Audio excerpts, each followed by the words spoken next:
Welcome to the Braylon Edwards Show with Shep. Touchdown, Braylon Edwards. Braylon Edwards, touchdown, Michigan. Running pattern to Edwards, touchdown, Michigan. Where we bring you the best in sports, entertainment, and insight. Join us every weekday from 2 to 4 p.m. as we break down the latest games, analyze the biggest plays, and dive into the hottest topics in sports. We'll have exclusive interviews with your favorite athletes and guests, and you'll get a front row seat to all the action. So tune in to the Braylon Edwards Show with Shep. Got one-on-one going end zone. Edwards in the air. Oh, what a catch by Braylon Edwards.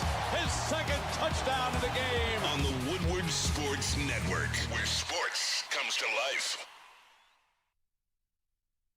What is the word, ladies and gentlemen? How you doing out there? Welcome into the show, the Braylon Edwards Show with Shep. I'm your host, Braylon Edwards, and I'm here to have a great time. For all of you out there that celebrate those type of things, today is St. Patrick's Day. You got your green on? You know, it's funny. I wear green more than any other color. Like, I'm starting to realize that now. But today, I intentionally wore green on white, show a little love. New York Jets, not the other school. But Shep, what's going on, man? How you doing? I love that jacket. It didn't dawn on me. We have two people. Eastern Michigan some love. We have two. Well, they just got themselves a new basketball coach, actually, that is associated with the University of Michigan, ironically enough. But anyway, we've got two here who are decked out in green because of the holiday, and two who seem like they're, let's use an old school, fuddy-duddies. Or with, could just with Kool-Aid and yours truly. Or could just care less, which is also a thing. I think St. Patrick's Day is like, it's more fun when it's closer to the weekend, when you can make the decision. You know, Thursday, Friday, Saturday, if you will. Monday sometimes because people like to go out on Sunday. Well, I was talking with one of the young ladies over there because she didn't have any green on. Right. And I said, if you're Irish, it has to come across your mind and you have to put something green on. If you're not Irish, unless somebody reminds you, and usually we get pretty good reminders on a regular basis when it comes to this type of holiday, then you're probably, not going to have it on unless you're getting the reminder. So that's probably what happened with me. What's your favorite St. Patty's Day story? Like, everybody has one. I don't celebrate anymore. I'm not going out drinking green beer, getting drunk. But the old Braylon may have had may have had a good time on this holiday or any other holiday in which you can take off and indulge, if you will. This is the old Braylon now. Yeah, I don't know if it's anything more than just having a bunch of beers with buddies. I don't recall a really important one. I don't even know. I mean, all I got stories. I have stories, but it goes back to like the early 2000s, where it's all day drinking, grilling, chilling, grilling. We're on the patio. We're pub crawling. Oh, there you go. See, Cam is smooth. Cam is what you call politically correct. We're getting it. Like, cause Cam in his mind is like, ooh. He said there's stories, but it's like remind me of hanging out with the fellas on the patio. Okay, gentlemen. You know what he did? He starts with Lucky Charms in the morning and just pours beer on top of it. That's all he does. Adds a little bit of green food, Doc. Yeah, there you go. All right, here we go. I'll give you guys a story. I'll start off for you. So this would have been about 2007 or 8. Maybe 2007 or 8. 7 or 8. I'm in the league, but I'm in Ann Arbor, hanging out with some friends. We had gone out the night before. I stayed up in Ace Deuce. I kept a condo, kept a space up there in Woodbury Gardens as well as Woodland Meadows. And so on the morning of, which was a Friday, I remember like it was nothing, on the morning of, I get a knock on my door. And this is, I'd probably shut it down around 4, 5 the night before. So I get a knock on the door. It's right around 9:30 early. Who the hell? Man, what's going on? So I go downstairs, get to the front door. Who is it? It's Michael Phelps. Mike Phelps like, get your SB easy. It's go time. I said, Mike. He said, I don't want to hear it. So he jumped in his range and went downtown, and we started at where the hell did we start? We started it's Blue Leprechaun, which used to be touchdowns. Okay. So we started touchdowns. Next thing I know, it's no longer 10. It's about 3:30. Oh, man. Me and him are in the back shooting dice, having a good time. Like me and Mike shooting dice, having a good Hair time. of the dog. Some of the young team. What was Mike Hart's backup running back for a while? Kelvin Grady. Yes. KG, Yeah. KG was up there having some fun. Some other players. He was the one that Because his brother Kevin played basketball. Yeah. 100%. Yeah. So, but we had a good time.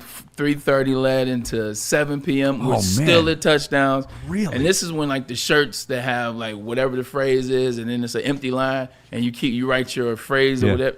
I had changed my shirt about 40 times that night. Fast forward, now that's a heavy bar bill. When now you it's start 11. that early and you're still rolling, Wow. especially after the night before. Well, good news is when your jersey's in the place, you drink for free. Ish. Then next thing I know, we ended up going to Studio 4. Studio 4 hung out there for a long time. That was downtown, and I just remember waking up on Saturday like, I don't need to see Mike for a little while. Oh, I bet. Yeah, but it was it was those. But that's OB easy. That's OB. That is a I was long couple DJing of at days, one man. point. Yeah, you get in at 4 or 5 o'clock in the morning. You're back up 4 hours later. You got the hair of the dog, and you're rolling like that. When you're still under 25 though, like that. Yeah, you means feel nothing. you feel like you can do There's it. some times where I left like partying, did the afters, the whole 9 yards, kicking the after party, the after set, and then shut it down at 6, and I'm at the golf course at 6:45. What's the one thing you could do back then drinking that you could never even come close to now? Did you ever hear of the game called Century Club? Nah. Okay, so that was in Ann Arbor. I'd never heard of it. Oh, okay. You're talking about okay. So you're doing. I don't want to promote this, Yeah. but I'm just giving you the details here. Okay. It's one of those days. Yeah, it's you do a shot of beer for 100 seconds. Okay, so we Okay. play Kings and things like that. For 100 minutes. I'm sorry, you do a shot of beer every minute for 100 minutes is what you do. All right. So you're drinking 100 shots of Tap beer, out. which didn't seem like it was that much. Okay. So I'm at Central, which we pride ourselves back then as a pretty good party school, and Yeah, let's went get it and in. saw a buddy of mine in Ann Arbor, and we're sitting around, and I'm like, what's this Century Club? We start playing, and I said, can we expedite this a little bit? You know, it's not too big of a word if it means. I said, let's do it every 30 seconds instead of every 60. So it was you. So it was me. It was you. Yeah. So me and my buddy got through it. The rest did not. Can't say that the rest of the night was all that pleasant, but we did make sure we left a mark. How's that? Yeah, Shep got him drunk and tapped him out. Shout out to CMU. They do party. They do. Hey, yo. Yes. Hey, yo. So something happened to it on the way to the studio to get it going. I'm riding down Maple. I want to know if this ever happened to you. So I'm riding down Telegraph. I'm driving. I'm cruising. Got my music on. I'm listening to some Larry June. Speed limit is 50. Larry June. Yeah, 100%. Listening to Larry Are you June? listening to Easy and the guys? But No, listening to Larry I'm June. laughing because you've got all the details. I got to, this is what happens. I'm Paint that listening to picture. Larry James, Right. I'm vibing out. I'm getting ready to get my mind clear to come into the studio, man, so we can have a good show. I'm going about 53. I think 50, 3 over is always Okay. safe. You know what I'm saying? I'm not necessarily doing exactly 50. Ahead of the traffic a little I look bit. at but 9 I'm as not being getting- safe. Be 9 miles over. Well, see, I didn't want to say it on the show. You know what I'm saying? I didn't want to put my business out here. Shoot, 12 is safe. So anyway, It depends. If you're in Westland and you're a black man, maybe not. But go ahead. So 53. Only 5-0. I'm on. Hey, you know what time it is? Shoot, 50. 50 means 50. Still one of the greatest texts of all time. Man. Go ahead. So I'm going about 53, and I'm cruising, I'm chilling, listening to music, and I'm vibing, and see somebody just cruise past me, going, what I perceive to be 5 to 6 miles faster, and I don't know why it caught my eye, but I glanced over. I glanced over, and it's an elderly lady. But it wasn't an elderly lady in the sense that she just was older than me, and she was around my age. Like, Shep, this woman was like 87. like a strong 80. She's like in the front row of Chrysler Arena. Right, Yeah, like okay. she's up there with the McCaskies. She's up there. She was mom, if you will. So now because I know that there's an elderly lady that is kicking my butt, like she's Like she's drag racing you. yeah, it's like Mario Kart. She like hit me with a little mushroom, shoot, shot past me. So now because she's Hit you 80 with a and some turtle. change, as opposed to just keeping my little vibe, keeping my chill going 2 to 3 over, wink, wink. Now I had to pass her because it was something in my competitive nature that would just not let this old lady just kick my butt on Telegraph as I'm heading to work. So, Oh my so God, I crept up to about 58, 59, And you said 9 was safe. So. Oh my God, that's so But funny. am I the only one? Because I feel No, like you're not the only 85. one. Everybody like, feels that way. Oh, hell no. Come on. If you feel that way with a young buck next to Yeah, you. she was like great grandma. Don't tell me you're not going to feel that way with, great grandma there hanging from the rearview mirror as a handicap sticker. Of course you're going to feel that way. See, the young bucks, I don't care about them no more because I'm like, you know what? You get some of them tickets that I got in my past. So I'm not worried about them. Like, you guys, hey, you'll find out the hard way. Yeah, I did. I did too. But Yeah. but Granny, I'm like, if they look at me, they look at you. I'm pretty sure they're gonna book you. They gonna book you over me. What about what car or person driving do you feel like you've got to beat them off the line? You've got to get to a certain spot before them. I feel that way with certain people who are weaving in and out. And, you hear all these people, you can tell they're looking at them like, oh, man, what a jerk. I'm the guy who wants to catch up to that person and do it back, which Like is a stupid thing to take off at the line. Well, to see what they're doing, Right. and then I'm going to cut in front of them. I'm going to make sure they slow down the way they should be. And now you've created accident. And now your I've insurance is created going through the roof. Yeah, it's a really stupid mindset. Come on, Shep. I know. Come on. I'm man. trying. You guys help me. You This help is me just- learn. You help me learn. There's I'm no over here doubt talking about taking up to 60 just so I can be, Granny Ebenezer off the line. So it. Granny Ebenezer. I gotta calm down on that. But It's so deals funny. were done today. Oh man, that's so funny. Well, there's some news in the NFL today. Shout out to Jalen Waddle goes to the Denver Broncos. What do you think of that? I think it's a good move. I think it's a really For good Denver. move. Yeah, great move for Denver. Yeah, great move for Denver. They also get back a 4th-round swap. I want to say they have a 4th-round pick now, and they get Jalen Waddle. This is a great move for the Denver Broncos. Look, the Denver Broncos are proof that you can get good quick in the NFL. I think the conversation that we have nowadays is you can get good fast. Like, this has been the conversation that we're talking about. You look at where the Denver Broncos were 4 or 5 years ago. I mean, they were coming off I actually have it right here. They were coming off a 7-10 season. They go and get Russell Wilson. You know what they paid Russell Wilson. That didn't work. 2 years, you're still making it up. They're 5-12 and 22, like legitimately. And then all of a sudden, 8-9 and 23.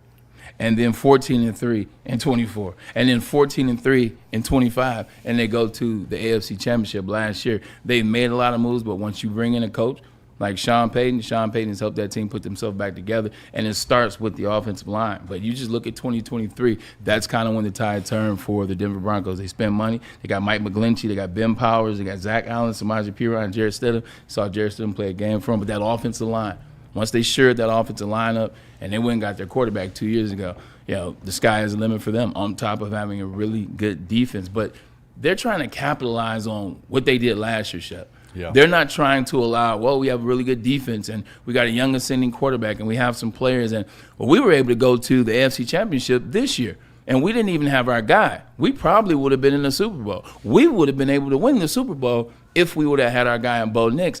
What don't we have? Well, you got Cortland Sutton, who's a wide receiver that's okay. He's a Pro Bowl guy, but he's not anything explosive. Now you got a guy in Jalen Waddle that can take the top off of defense. Now you got a guy in Jalen Waddle that can make big plays and help Bo Nix and help that offense out. They're trying to strike while the iron is still hot in Denver. Meanwhile, Miami's wide receiver room is awful. Yeah, their whole situation's awful. Do you think? Look, Malik Willis signs that 3-year deal, and you had it up as one of your best deals. Do you think he is considering something different now that he loses Jalen Waddle and they've lost as much talent as they have? By No. the way, Garrett Bowles is another really good lineman for Denver. 1,000%. That was 2 years ago. I didn't even mention what they did in the offseason last year with Hufanga and this year's. Yeah. Anyway, do you think Malik Willis is thinking twice about that? I don't think so. I believe this was the conversation that came down with the Dolphins before it even happened. Hey, look, we will bring you in. We want to change, turn some things around. We like what you did. Hafley told us the type of quarterback you are, the type of leadership, the way in which you approach the game. But we got to let you know, Tariq's not going to be here, and neither is Jalen Waddle. I guarantee you he's already understood this. They're offloading so that they can have a course correct. Hopefully Steven Ross figures it out this time around. But I'm pretty sure he knew signing this deal that they weren't going to have Jalen Waddle nor have Tariq Hill. But he still was fine signing because this is the first time that he gets a chance to be a starter in this National Football League. Yeah, it helps to. I wouldn't say they have like an aqua blue in their uniform, right? Aqua blue. If I said to you the best NFL uniform with green in it because of St. Patrick's Day, what would you say? Now, obviously, there's a little partiality to the man to my right.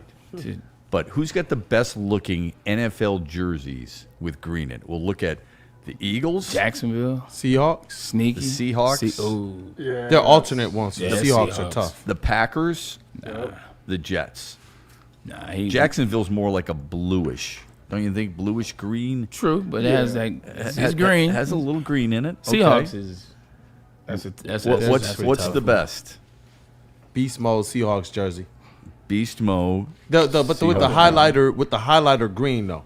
Yeah. I like that Yeah. one. I gotta have the highlighter green in there. which Okay. is technically a hint of green. Yes, If for we're sure. going. Yeah. Right. Yeah. I mean, what else? Yeah, you said the Jets, Green Bay, and Eagles is a Browns. different color Packers. green, right? Eagles is smooth.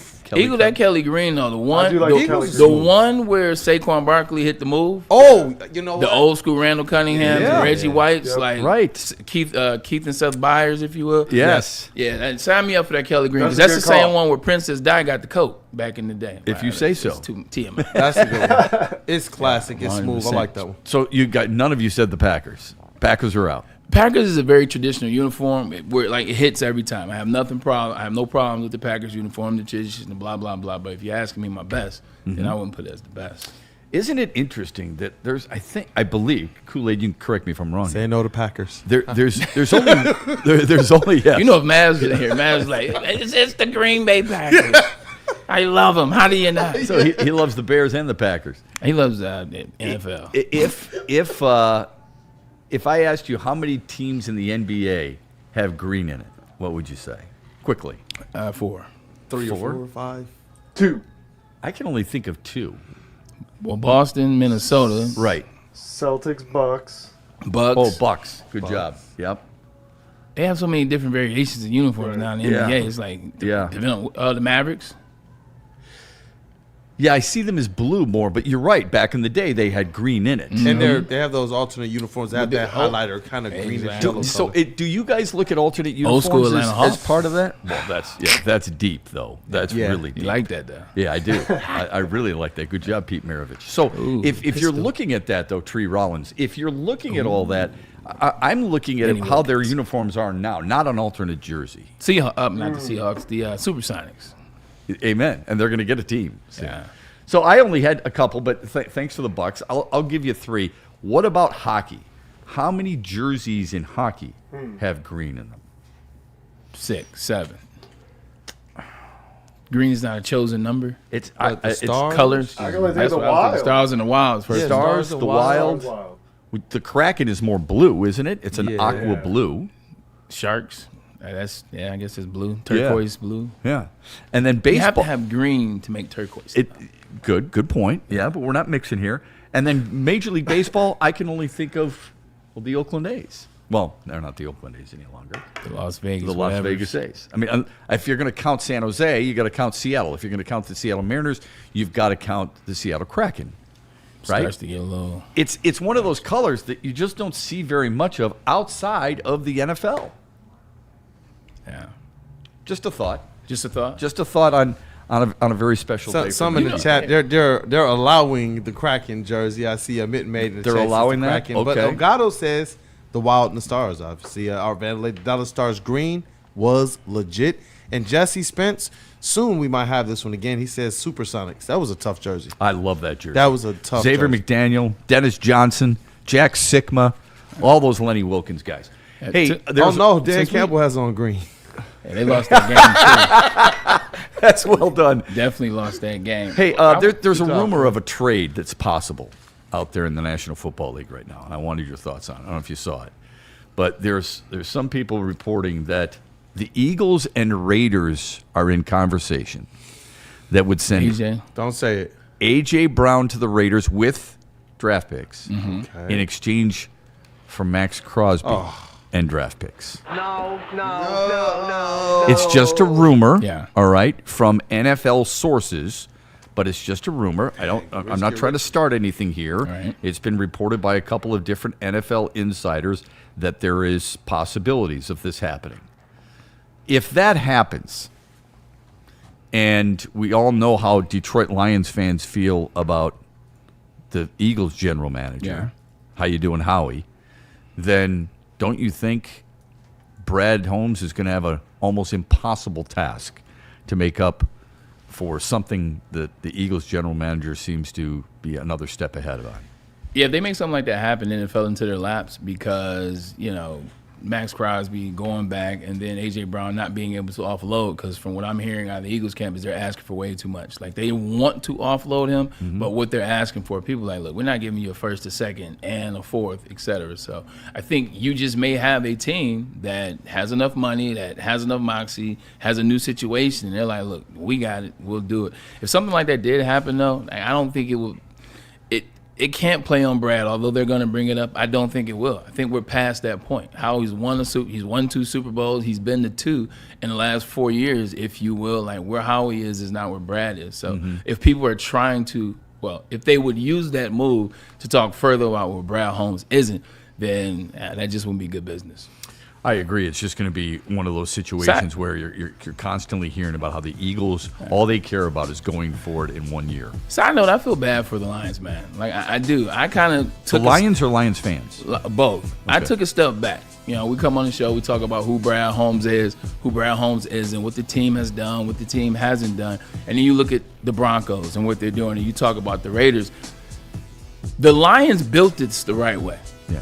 The Lions built this the right way. Look, hey Cam, turn music down a little bit. I'm gonna take you on a story. Okay. This is the journey. This is the story. You liked what Carolina's done too. I do. I love it. Yeah, I love what they're doing. They're taking advantage of winning the division last year with only 9 wins and trying to get better in the division in the NFC that has been open shot the last 4 or 5 years, if you will. Yeah, I was thinking about you because somebody put that out there that the best team so far in free agency has been Carolina, and you said that the other day. Go ahead. I think I have. But you look at the Lions. All right, here we go. This is what Brad has done it right. This is why the people that love Brad should love Brad. This is why the people that give him the kudos and the Lions the kudos, they should. And so the people that have come off a little bit, maybe this is a reminder. You can get good in this league.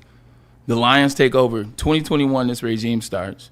Okay? They came off a bad Quinn Trisha era. The Lions suck. The Lions have done this. They've done nothing their whole history. Now they're behind the 8 ball. They're wasted picks on draft, blah, blah, blah. They go 3-13-1 in 21. In 22, they go 9-8. And in 23, Brad Holmes, and oh, by the way, 21, 22, and 23 were very good drafts for for Dan Campbell and Brad Holmes. As much as we try to nitpick and pull through, 22 was a really good draft. 23 was the draft, and 21 was a good draft as well. Now, getting into 23, season happens. You go to NFC Championship. This is how you get good fast. The Lions did it. They legitimately, in 3 years, got to the NFC Championship. They went 12-5, and as we all know, they were knocking on heaven's door to get better. Here's where it starts to, the first cookie crumbles, but at the same time, Brad still doing it the right way. How do you get better in the 24, which is the 23 off season? Well, we need a DB. They go out and they trade for Carlton Davis. They go out. We need to replace our right guard, and we need to make the line just a little bit better. They go and get Kevin Zeitler.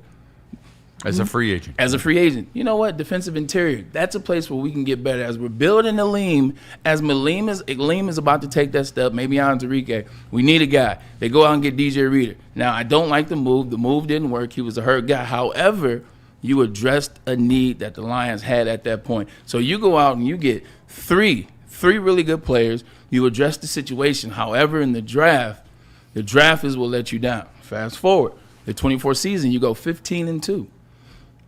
We don't give enough credence, at least I didn't, into the journey from 21 to 22 to what 23 was to the moves made in the offseason in 24 going or 25 going into the 24 going into the 24 season, to the players added, to the season that was had, to all the players that were injured.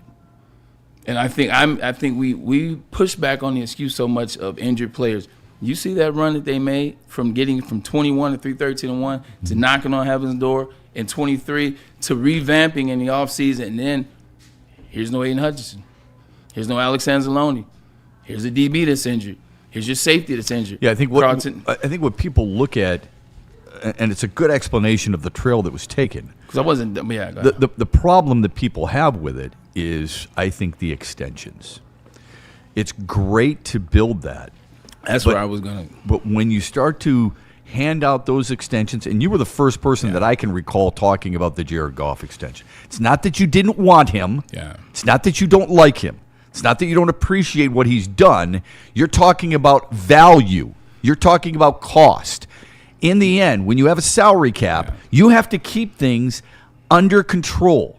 And that position, they have overspent.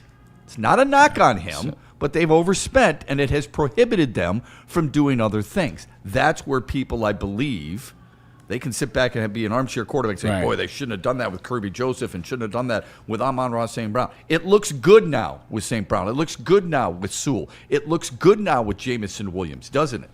So I think there are certain aspects of it that get lost instead of the big picture. Yeah, 100%. Like, I think that was a journey, and then I said once you get to 24, that draft wasn't necessarily the best. And then to your point, what the Lions did, and this is my estimation, what you said, 1,000%, but just adding to it, the Lions have never been in that situation to where you've drafted all these really good players. The Lions have never been in that position to where you're the tops in the league, especially as we're talking to the offensive side. Like, they hadn't been in that space. So I think in never being there, having some first-time coach, first-time GM, figuring it out, you had a pot of gold fall into your lap. Now, how do we manage this gold?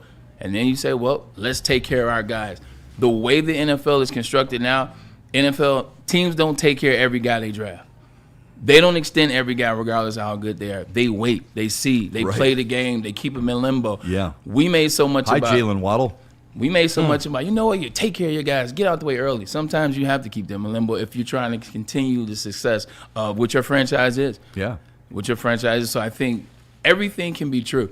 Like there's great moments for Brad Holmes. There's not so good moments for Brad Holmes. There's great moments for the Detroit Lions. There's not so good moments. But that's what happens with an NFL franchise, especially one that's trying to figure it out for the first time. You know, think about this for a minute, and then I know we got to go to a break, but I do want your thoughts on. Somebody told me earlier today that they feel like the Lions have lost some of their culture and some of their grit. So we're going to talk about that on the other side. But I want you to think about this for a minute. The Steelers had traded a 6th-round draft pick for Michael Pittman. Remember? Yeah. We talked about that. The Broncos just traded a 1st and a 3rd for Jalen Waddle. If you look at their numbers based on, games and receptions and so on and so forth, Michael Pittman has better numbers than Jalen Waddle. He's got more receptions, more receiving yards. He's got more. He's got the same amount of receiving touchdowns. If you go head to head between those two guys, Pittman went for a 6th-round pick to the Steelers. Yeah. And that was all. That was all. Steelers traded a 6th-round pick for him, which means they're unloading his contract. That's what more so it is. So it's not necessarily the 6 versus the contract, but okay. But think about Miami and how all the contracts they're unloading. Of their $360+ million, there's like close to $170 million of dead cap for the Miami Dolphins. They're literally going to pay $165 to $70 million for players who are not on their team this year. That sounds like, to me, a team that's gunning, no pun intended, for a specific player in the upcoming draft. 1,000%. Also, too, you look at that money, Stephen Ross, when you own 13% of the real estate in 13% of the real estate on the West Side Highway, especially in Lower Manhattan, you can do things like that. Yeah. You can eat 169. Listen, think of this, too. Yeah. He was offered, I think the average team now in the NFL is like $2.6 billion, something like that. He was offered billions of dollars. I laughed at it. For the Dolphins and Hard Rock Stadium. It would come as a full package. Deal. And he just said, not interested. Billions. Shoot, my junior year is when he donated the first wave of money to the University of Michigan. He donated $185. He did $100 million to the athletics and $100 million to the business school. That's what it was. Yep. And then he came back 4 or 5 years later and did $300. Yeah, that's a donor. FU money. That's a donor. Yeah, that's more than that. It was like, why you make me look bad, man? Same year that I did an endowment at the University of Michigan, my $500,000, thought I was doing my thing. He came in with $300 million. You were doing your thing. That's a hell of a. That's a lot of money, no matter what. I don't care what anybody says. But there are certain stratospheres in life, my friend. Caviar. He's got yeah. I've got peanuts. You've got potato chips. He's got caviar. The culture about the Lions, I think it's still firmly implanted. Some people have argued no. We'll get to that on the other side after this from Ven Johnson and Art and Jakes.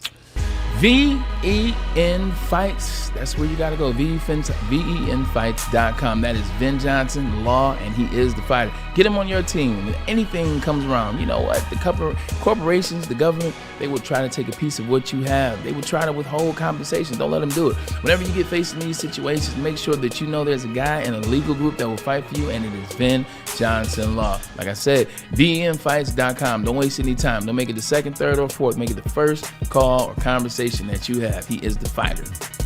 2 days from now, March Madness truly begins. There I am. It truly does begin. It's Thursday, and Art and Jakes want you to celebrate with them. I got to jump. I'm not Braylon, for crying out loud. They want you to celebrate with them because Woodward Sports is going to be there too, including my friend Braylon Edwards. He will be there at Art and Jakes, March Madness, right there. The first round watch party, tournament action, Art and Jakes, Washington Township. Bring your bracket, bring your appetite, and quench your thirst. All at Art and Jakes in Washington Township as Woodward Sports celebrates March Madness with you at Art and Jakes all day long. This now has even more best-in-class strength equipment. Join today for $1 down and save. We're stepping it up. We're not slowing down. Finding new faith, new focus. Love that new equipment smell. So, you in? Join the club today. Save when you join for just $1 down, $15 a month. Planet Fitness. We're all strong on this planet.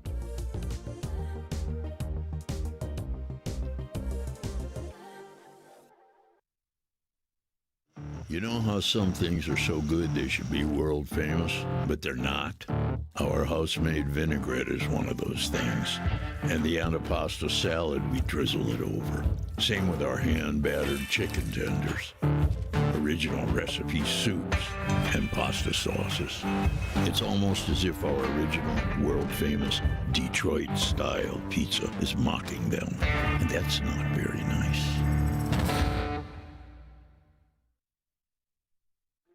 Why do we fight? We fight to protect the innocent, to hold the powerful accountable, to bring the oppressors to justice. Why do we fight?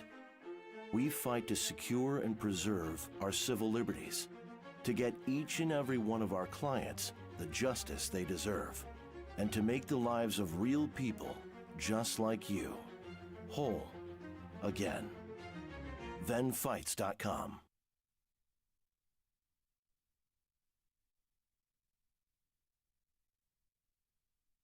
To any Lady Jane's Haircuts for Men and claim your throne for a king's treatment from one of our talented stylists. Open 7 days a week, walk in anytime. Just get to a Lady Jane's today and receive a precision haircut, scalp massage, hot lather neck shave, and a hot towel treatment. A haircut should not be a chore.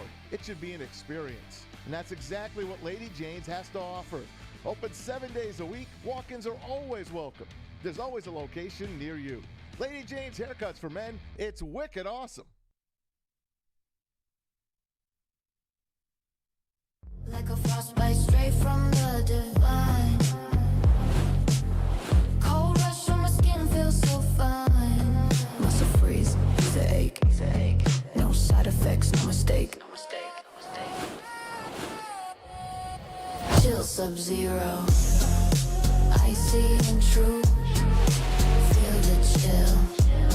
It's all for you. It's not magic, just science play.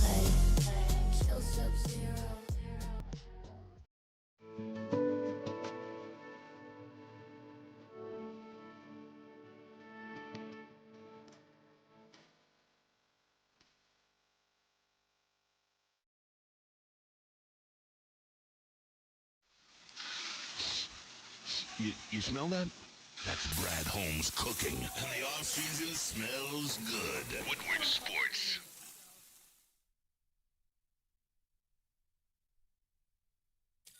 Thank you to all the fans for making Woodward Sports your #1 online destination for Detroit sports. We promise not to drop the ball. It's game on at Art and Jake's. Wings, burgers, pizza, and ice-cold drinks served up with attention to detail. Wall-to-wall TVs, great service, and a vibe that keeps your crew coming back. Art and Jake's, a sports bar setting with a fine dining flavor.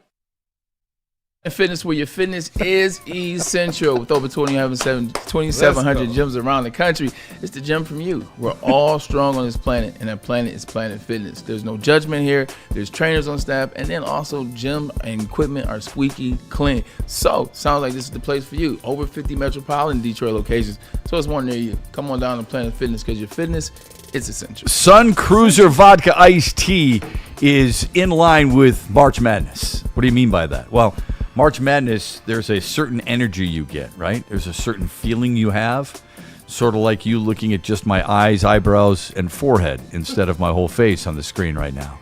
But in all seriousness, Sun Cruiser Vodka Iced Tea is real. It's real iced tea. It's real vodka. It's clean. It's crisp. It's only 100 calories, and it tastes really good. Sometimes that can be almost like a dangerous thing. It tastes so good, you want to have another one and another one because it doesn't fill you up. So when you keep that in mind, I want you to also keep in mind to please drink responsibly. I'm sure you will. And we back. I had somebody earlier today, I was laughing because I see all these memes of Malik Willis. And it's somebody pretending they're Malik Willis in the backyard, throwing a football and then running to go catch it since they don't have anybody to catch it anymore in Miami. But I had somebody tell me this morning, they said, you know what? It's super funny. He's that Will Smith meme. It is. Where's this him in the living room alone? It's a Hancock. Oh my God, it's hilarious. Somebody said, I think the Lions have lost their culture and they've lost their grit. You know how I feel about the whole grit thing. Everybody's got it now. And they use the examples of Alex Anzalone wanted out, Taylor Decker wanted out, and David Montgomery wanted out. And I thought, you know, that's fair. Montgomery wanted more of a load to carry. Anzalone wanted a multi-year deal, and Taylor Decker either wanted a multi-year deal or more money. And really only, two of them got what they wanted. I don't think I would have done the Anzalone deal. Okay. And the Montgomery was never going to be the full load ball carrier here in Detroit with Jahmyr Gibbs here. Right. I guess we conveniently also forget that certain guys did want to come here. Cade Mays wanted to come here. Roger McCreary wanted to come here. Certain guys wanted to stay here. Pacheco, Malcolm Rodriguez, Isaiah Pacheco wanted to come here. What do you think people feel in general about the whole culture that you were just talking about regarding Brad Holmes and the Lions being the ability to build it? All right, let's start here. Go ahead. As it relates to Montgomery, Anzalone, and Taylor Decker. For the people out there that say that, well, they wanted out, that is absolutely not the case. What they wanted, ladies and gentlemen, they wanted more money or they wanted more responsibility. Okay, Taylor Decker wanted all his cheese. Alex Anzalone last year, he wanted more cheese. And then David Montgomery, you know what he wanted? He wanted more carries. Mm-hmm. He wanted to be featured. He also wanted his chicken, which was $10 million, and they didn't want to pay him that. So it's not them wanting to leave because they don't believe the Lions are what they were. They believe the Lions have lost something, or they think that the culture is off there. They wanted to get paid. It's about money. It's about chicken. It's about coin. It's about quan. Show cheddar, me the money. Cheddar. Okay? Cheddar. Biscuits. But they weren't paying that. So for those people, that's why they wanted out. It had nothing to do with the Lions are no longer or may still be. Now, as it relates to the culture situation, in that conversation, culture's passed down. So Taylor Decker, yes, he was the guy for a very long time on this team. We appreciate the work that he did. We appreciate his energy. I told you, he was one of the guys that said, believe in Dan Campbell. He said, I've been here a very long time. I need to believe in something different, believe in Dan Campbell. So Taylor Decker, he was that guy. He said that, and kudos. Taylor Decker is one of the pillars that helped start that. And who did he pass that down to? What he and Frank Ragnar came to. Isn't there a guy on the offensive line? Isn't there a young guy, a young bull that they raise up by the name of Penei Sewell? Mm-hmm. Okay, so culture is passed down. It's paying attention to what came before you. How did the work get put in? Like, how much film were you watching? What extra stuff were you doing? How did you take coaching? See, that's passed down from Frank Ragnar. Who did you help along 100%. The way? 100%. Let's go on the opposite side of the ball where you got studs, Aiden Hutchinson as well as Jack Campbell. Well, there was a guy that you also mentioned, Alex Anzalone, who learned how Dan Campbell was when he was down there with the Saints. When he came here, he brought that right type of attitude. He became a much better player, a better version of himself, and in doing so, He showed young guys how to work, how to put that work in, how to make it about the team, how to get your reps in the weight room, what to do in the offseason. Hey, look, you don't need to be messing around. We're going somewhere. We're building things. That's passed down. Amon-Ra St. Brown is still here. Like, a lot of these guys are still on this team. The coach, Dan Campbell, who it comes from, he's still your coach. You can lose your way from time to time. That's anything in life. That's a people, that's a team, that's a company, that's a job, that's a marriage, it's a relationship. You can lose your way. But if you have the foundations, if you have the want to, you can get right back and even further than where you were. And I believe you still have Jahmyr Gibbs, who learned under David Montgomery how to be a professional, how to take blocking serious, what this was about. So I think you have enough guys that have learned under Taylor Decker, Frank Ragnow, what David Montgomery brought, the professionalism of Alex Anzalone. They learned on that. And even the coaches that are no longer here, they learned. Whether it's Ben Johnson, you can say what you want to about him. Ben Johnson was able to teach some things. Aaron Glenn, and what he was able to teach a Kirby Joseph, a Brian Branch. Even one-year guys. Zeitler might have helped some guys. Carlton Davis may have helped some guys, right? Yeah. So culture is passed down. I love that. Paying attention to the guys that come before you. And the Lions in the last 5 years, they've had some stud guys as it relates to how to get things done and how to do things the professional and right way. That's passed down. Panay is now the culture. Yeah. St. Brown is now the culture. Right. We forgot the quarterback. Mm-hmm. Jared Goff is the culture. Yeah, that's so well said. I wish I had thought about that and talking to somebody when I said it. I brought up the guys who actually wanted to be here. I think we have, depending on how old you are, we have this belief that, these guys are going to be here and they're always going to be here. This is who they are. This is who our team is. And I have to remind people that, Peyton Manning played on 2 different teams. Joe Montana played on 2 different teams. Tom Brady played on 2 different teams. Bobby Wagner played on 2 different teams. Saquon Barkley's played on 2 different teams, right? LaDainian Tomlinson has played on more than one team. As much as I want a guy to be my guy for the entire time of his career, that oftentimes is not the case. It's more likely that they're not. We've experienced it. Yes, we've experienced it in this town. What's that? Stafford. Stafford's a good one. Yeah, it's a really good one. But even to that, Stafford is slightly different because to where you're going, to where the people are going, the conversation about that is just because you started with certain guys. And that's the thing for the Lions. They just started this thing and it's rocking and rolling. The first time we've ever seen the Lions sustain. True that. Sustained for 4 years. I know they didn't make the playoffs last year, but Anson likes to point out they had a winning record last year. They were 15-2 the season before that, 12-5, 9-8, a winning record, etc. You want to win with Alex Anzalone. You want David Montgomery to cross the goal line when you guys win the Super Bowl. You want the wide receivers to be part of that celebration. And Amon-Ra St. Brown. You want this for Taylor Decker, or you want it for him before you start talking extra chicken. You want every single guy that was here when you went to the NFC Championship. That's what it comes down to. Mm-hmm. You want every guy on that NFC Championship team to still be here so they can say, we got our revenge. Yeah. We knew it was going to happen. It's going to happen, barring we continue on a certain trajectory. It's going to happen, but it's going to happen with different guys. It just how many guys were in Los Angeles before they could finally figure it out? Yeah. How many guys were in Tampa before Brady got there? How many guys before who won last year? I can't remember. Seahawks. How many guys came in and out of that door? Mm-hmm. You had Geno Smith and won 13 games. It wasn't good enough. Right.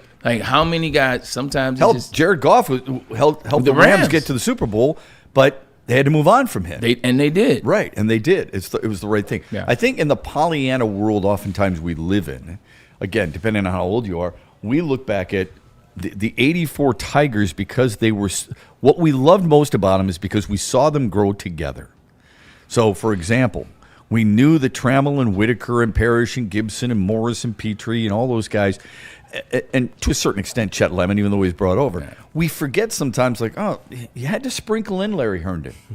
You had to sprinkle in Darrell Evans in a trade. You had to bring in Willie, then Guillermo Hernandez to help that cause. Even though the primary pieces were homegrown, you had to add that. First time the Pistons won the championship.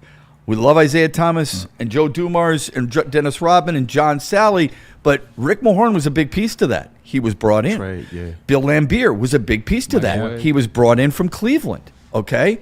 So those are important pieces. Yeah. Otherwise, you would have kept Kelly Tripucka, who didn't play any defense, but was a really good shooter, right? Rasheed Wallace, obviously. There's the point to add to the rest of the story. for everything we're talking about the culture still being here? Because it is. Because the players are still here. Because the coach is still here. But what you add to that, you do add players, because everything you're mentioning, players were added that weren't from here to help a championship. Right. And when you see Lions, look, I'm not talking about what Brad Holmes is or is not doing. I'm just pointing to other situations. When you get close like you were in 23, what's the next move in 24? When you look at what the Broncos did last year, we were close. Let's make this move. I'm not saying it's going to work. I'm not saying because they got him. That's the move that they chose to make. So you got to make moves each year, because when you're waiting by saying, oh, yeah, we got Penei Sewell and we got this guy and this guy, you know what happens the more and more you wait?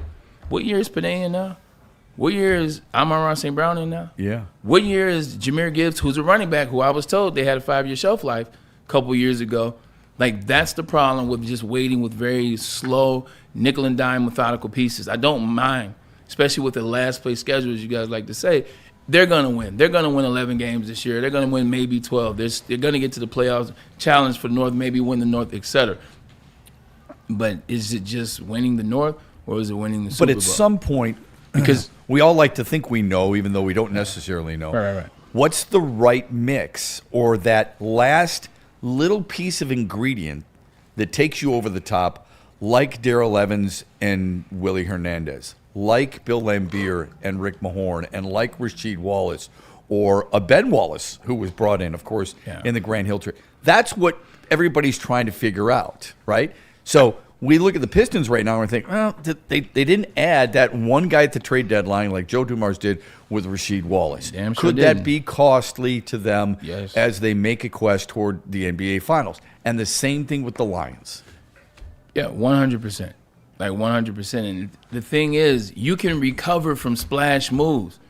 And we're not even asking you to make splash moves. We keep bringing up the Adafe and the Owe in terms of their contracts and things that they did. You don't have to make splash moves, but teams recover from splash moves. Just look at what Seattle did. Yeah. Not Seattle, Denver. Denver was an absolute mess.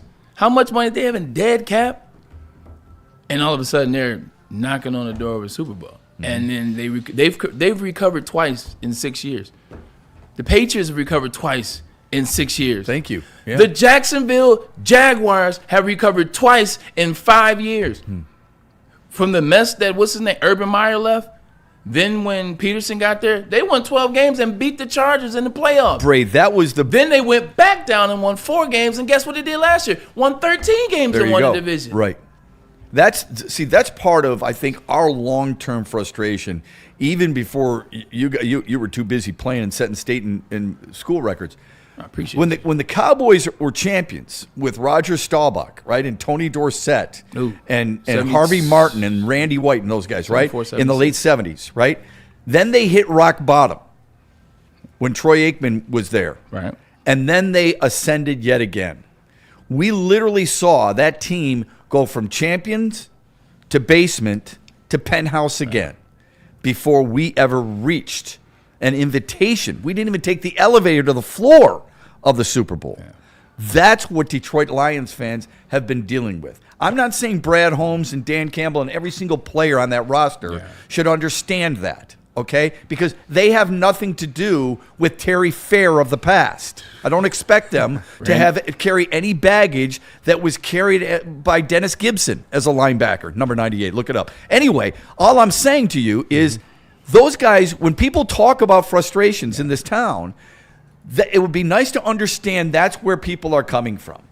Kansas City had Bill frickin' Kinney as the quarterback. Bill Kinney. Yeah. And now look at where they are. How come Detroit can't get there when everybody else seems to have a frickin' recipe? Well, that's the frustration line. Well, they got Patrick Mahomes and Andy Reid, so like, that's I get it. That's tough. Yeah, but it's tough. 100%. It's just, I know you're about to say something, Kool-Aid, but that's kind of where it is. Is you can make splashes and recover. Like, we live in the NFL now where, like, legitimately every year you're going to see teams that's in the playoffs. And, like, look at your own division. Especially with money Chicago going up Bears every was year. 7-9 last year, or 2 seasons ago. And last year they won the division. They won the division. Yeah. And maybe could even went further. So just, you can make splash moves. I mean, you can make moves and recover. We don't have to keep kicking the can down the road or keep nickel and diming, because I'm very serious when I say, you think St. Brown is going to be at this prime forever? You think Jahmyr Gibbs is running 4.2 forever? Like, you think these players are going to have the physical prime forever? It doesn't happen like that. So you got to strike when players are young, primed.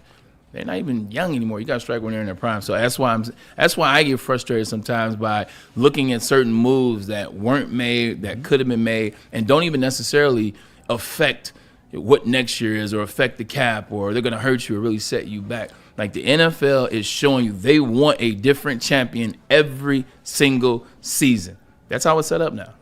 Bray, that's the reason people feel like there are windows. And I have to be better about that, even though I don't believe in them for teams, but I believe in them for players. What you're referring to is exactly what people have talked about for a long time. Penei Sewell will be going into, what, his 6th year? It happens fast. Amon-Ra St. Brown going into his 6th year. 5. So when we look at that and we go, you know what? These are guys, we have them in their prime right now, okay? We have them for Amon-Ra St. Brown, in the 5 years he's played, 2 years he's led the league in first downs. Yeah. Every year except for his rookie year, he's gone over 1,100 yards. Okay? He has been an elite receiver in this league. How much longer can it continue? Unless he's Jerry Rice. So I think that's where people feel a little bit more angst because they see that they have, what did we say the other day? How many teams, how many fan bases would love to have a top 5 player at safety when healthy, Brian Branch, linebacker, Campbell, defensive end, Hutchinson, tackle, Sewell, quarterback, Goff, running back, Gibbs, wide receiver, St. Brown, and you could argue tight end, Sam Laporta. How many other teams can say that? Nobody. Don't sleep on Trevor Conklin. I'm trying not to. Or Tyler, excuse me. Yeah, so it's just a good thought too, and I think when the Broncos made the move today, just for me, I just thought about it. Like, there's some things the Lions did right, that trajectory that they were on, and unfortunately, injuries are part of the game, and it happens. Unfortunately, sometimes you draft a bad player, or you draft a player that not necessarily was as good as you once thought. It's how you recover. It's making the next move. So the Lions, we'll see when it gets to the draft, because I think the moves that they made this offseason, although not, they're lackluster. K. May's move is going to be really good depending on how the draft looks, since you're not acquiring anybody else. Yeah, and now that draft, whether it be Spencer Fano or Blake Miller or Caden Fano's Proctor, not Fano, but Ioane.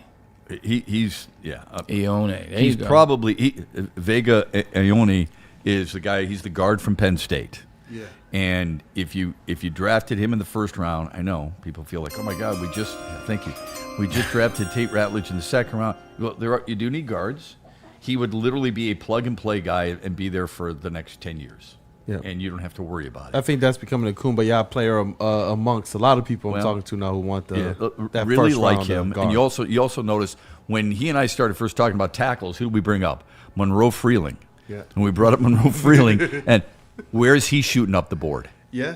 He's incredibly athletic. He's gotten to as high as 6. Yeah, he's big and he's strong. And he probably won't be there for the Lions. But there are a lot of different ways they can go about this. If they drafted Vega out of Penn State, they could maybe use the second round on a tackle, or you could use a tackle that you currently have, Larry Barham, for example. Okay, and if that makes you uncomfortable, then maybe you draft the tackle and you have Frazier or you have Mahogany at left guard. Either way, they're going to be able to address one of those offensive line positions in the draft. They're going to be with a starter, and they're going to be able to address the defensive end with a starter as well. I'm confident of that, and I would argue maybe even the secondary. I wish the 2024 draft would have been met with a little more sense of urgency coming off the NFC Championship appearance, because you did well in the offseason. Like, you did well. Like, once again, we give you credit. You went out and got Carlton Davis. I still think Carlton Davis is the best DB we've had here since Slay. Like, you had Carlton Davis. Then you went out and got Zeiler. It's hard to argue. You went out and got DJ Reed. You went out and got in the moves. But once you got to the draft, this was a question that somebody said that was sitting there years ago. When the draft was here, 2024, the draft was downtown. It was, would you trade the pick, or would you do some Brad Holmes stuff to package the pick to move up to go get a different player, or get out of the round for more if you trade somebody, et cetera? They wanted to keep the pick only because it was a first rounder and it was that many people? Okay. That was the question. Because you wanted to draft somebody when the draft's in your city. You can't have a draft in your city and not draft anybody. That was the thought process. First day, yeah. The first day. Yeah. Yeah. Like, personally, I don't care. I mean, I have to do what's It could've been best a better for my move. organization. Yeah, I have to do what's best for my organization. Yeah. It's as simple as that. But I could do some homework. Quinn, y'all Mitchell was there. Man, you could have Cooper. Well, he was. The other thing that hurts people about that is that he was in your backyard. He was in Toledo. And people act like, oh, my God, how do you overlook him? Because the same thing was said about Max Crosby being at Eastern Michigan. I'm like, it's not like they don't have scouts going. Yeah. They go scout Toledo. Toledo's a good football program. They're a really good mid-major football program. But obviously somebody just wasn't sold enough. And then, quite honestly, if you think about it, not that they should draft based on this, if you think about it, how many people are pissed that you're drafting somebody from a mid-major in the first round? Do you think people in Kansas City were fired up that Eric Fisher, they're like, where the hell is Central Michigan? And he went first overall as a left tackle. Okay? Guaranteed. Why are you not drafting people from the bigger conferences? Are you kidding me? What was his competition on a regular basis? He's got to block the defensive end from Akron? Who cares? You know what I'm saying? Speaking of defensive ends, if you looked at the Lions' defensive end room right now. Yeah. Hey, hold on. You know what? I got a little. If they need a DN, I'm bigger. Let's go, Bray. I'm bigger now. If they need a DN, because I looked at that list. Well, remember the triceps. Doc has told You know the what? triceps. We could use Bray out there right now looking at that list. You know, Bray or Tyler Lacey? Look at this. Aiden Hutchinson, obviously. I flex on you right now. What's up? I flex on you right now. What's up? That screen is actually really huge. In all seriousness, I've stood next to Aiden a couple times. Like, I'm definitely not anywhere near his size. He's a big man. Respectfully, well, as it relates to Ahmad Hassanin, the 6th-round draft pick, who was hurt all year. Thank you. I thought you sneezed. Yeah, from Boise State, who said, everybody loves him because he said, "I will die on the field for you, coach." That's the big deal. And then Tyler Lacey, who they picked up off a practice squad, I believe, a year ago, or something along those lines. A guy who has not contributed a ton. I think that's fair to say. That's your defensive end room. And that's why people are freaking out right now that they have not addressed it in free agency and that they better address it in the draft. Do they have the shots to make it happen? I'm half full brain now. I'm half full. Save us, I'm Brett. glass half full. No. You're not about to make me come up here and talk about this is what they're not doing. This is why they won't be anything. This is why they're fit. No. I'm not doing anything. I gave you a soliloquy. I gave the love. I show what he's done. I show where it's going awry, and we'll see what happens moving forward. But when you look at that roster and you look at the moves that were available to be made, the moves that were feasible, if you will, that made sense on both sides, that's just where you just get a little frustrated. Yep. And mad's not the right word. I don't have any stake in the game to mad. Who the hell am I to be mad at Brad Holmes? But I can get frustrated as a fan. I can get frustrated as an analyst, and I can get frustrated as somebody that's played in the NFL. So I am frustrated from time to time when you see these moves happen, and you're like, Let me just defend Tyler Lacey for just a moment. He did have a sack last year. He did start 4 games and did play a little bit for the Lions. He's just not the guy you're going, okay, I feel better now that he's in the rotation. That's all. No offense to him, a former 4th-round pick. And I know Bray said he could hit that home run off of some pitches. I'm wondering if he could end the season with more sacks than Tyler Lacey. But we do have a poll in the chat. It says, how confident are you that the Detroit Lions will make it to the Super Bowl this season? 17% of the people right now are saying done deal. 51% though saying mid. 24% believe no chance. 8% say high chance. Not a lot of confidence as it relates to Super Bowl after the moves that have been made so far. Yeah, you look at that roster and you look at that roster as currently constructed, the moves that have and haven't been made, and the answer is no. The answer is not a shot. But fortunately for you and the Detroit Lions, season isn't today. Season isn't tomorrow. So we'll get a chance to see if any more action is had over the course of the next 5.5 months or so. Yeah, but it's a slow start. Mm-hmm. It's a slow start. It's a slower start than people are comfortable with. Yeah. I do think there's a way for them to still help them with a little bit of momentum. Yeah. The Egyptian magician start this season? ? That's from Mike G DTP. Mike G. I hope not. He's saying he's healthy. I saw him posting some stuff online. I saw that. He looks pretty hyped. Look at Shep's face. I hope he contributes. But if you go into the season and that's your belief, and I know there's some people like, oh, Shep talking like an analyst. You just watch Minka Kimas. I base a lot of my opinion on talking with coaches, players, and people like this. So I think it's okay every once in a while if I have an opinion on an offensive lineman. And I've been pretty good every once in a while with the offensive lineman. All I'm saying is that I hope he's a contributor as a 6th-round draft pick. I am not banking on this dude being opposite Aiden Hutchinson. See, I'm with Shep in this regard because this is now, and hear me out, this is now 2 seasons in a row where we've been hearing about Amin Hassanin like he was like Max Crosby. Because what was last year before he got hurt? It was like, well, we don't need Zadarius Smith. Ahmed's been making some play, Hassanin. It's like, wait, what? Are you serious? All right, cool. He gets hurt. We'll have to see what that experiment looks like. Here we are, a year later. Well, what's the conversation? Well, we're just saying, man, he's healthy. He's ready to play. So. I hope he is. Same. I hope he's a rotational player that gets in there. All I'm saying is when I'm looking at the defensive end that is opposite Aiden Hutchinson, I am hoping for more than a first-year player. Like if I'm a defense, if I'm a offense, and I'm playing the Detroit Lions this upcoming season, and I'm looking at the defense, and I'm looking at the D-line, and I'm looking at the defense as a whole, I'm licking my chops. Amen to that. All right, when we come back, we got to take a quick time out because I'm a little late. There is a guy who Braylon knows really well who doesn't want to give up his jersey. So I want his thoughts on that. We'll get that. I got funny stories about him, too. Good. We got a good one for you coming up. And a little bit later on, I think it's a pretty inspiring message from a guy whose team is in the NCAA tournament. It's not like I've been a huge fan of his when he was at other schools, but this soundbite, I think you will agree, creates a lot of motivation for a lot of different people.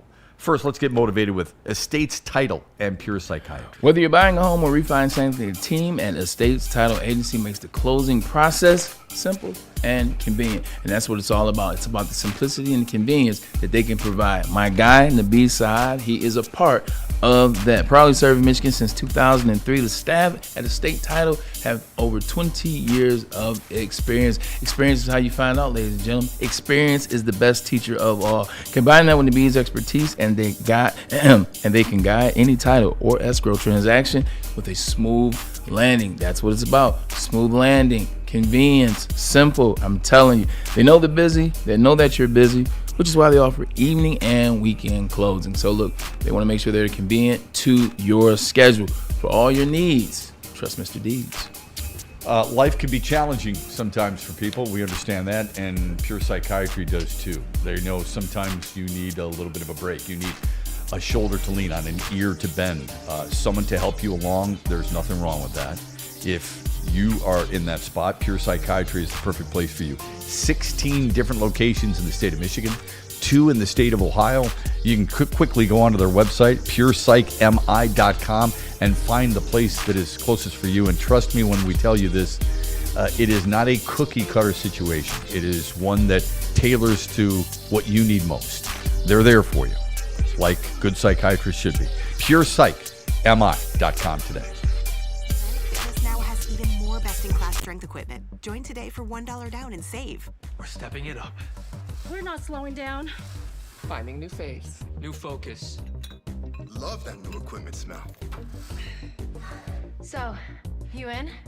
Join the club today. Save when you join for just $1 down, $15 a month. Planet Fitness. We're all strong on this planet. You know how some things are so good they should be world famous, but they're not? Our house-made vinaigrette is one of those things. And the antipasto salad, we drizzle it over. Same with our hand-battered chicken tenders. Original recipe soups and pasta sauces. It's almost as if our original, world-famous Detroit-style pizza is mocking them. And that's not very nice.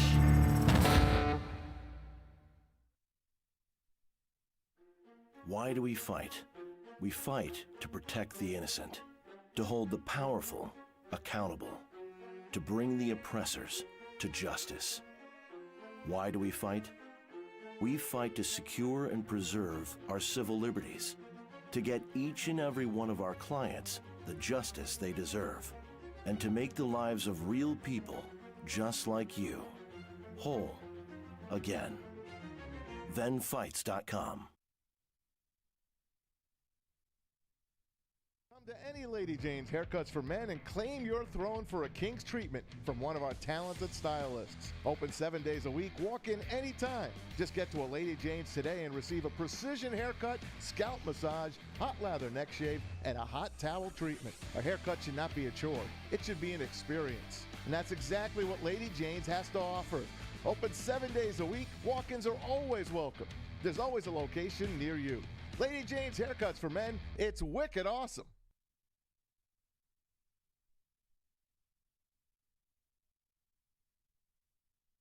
Like a frostbite straight from the divine.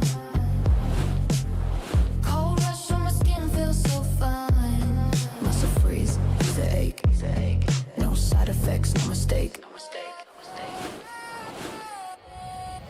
Chill sub-zero, icy and true. Feel the chill. It's all for you. It's not magic, just science play. Chill sub-zero.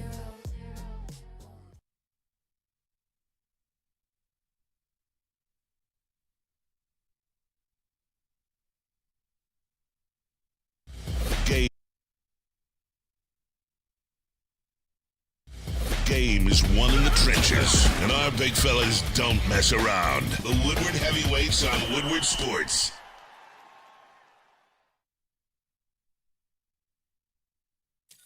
Thank you to all the fans for making Woodward Sports your #1 online destination for Detroit sports. We promise not to drop the ball.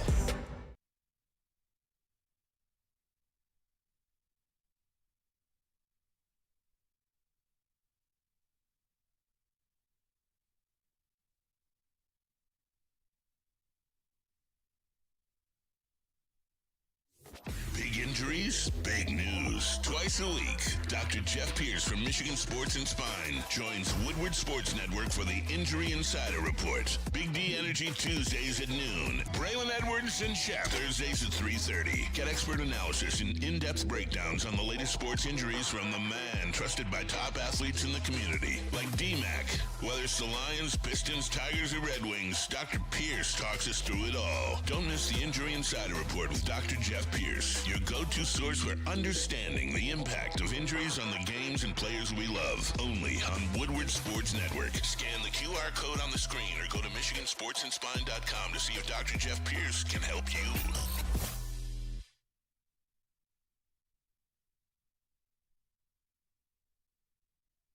Head to WoodwardSports.com and click on Shop. Get the latest in Detroit sports apparel and exclusive Woodward Sports gear. WoodwardSports.com can get the whole team outfitted. Love the Pistons, Red Wings, and Tigers? We got something for you, too. Shop online at WoodwardSports.com.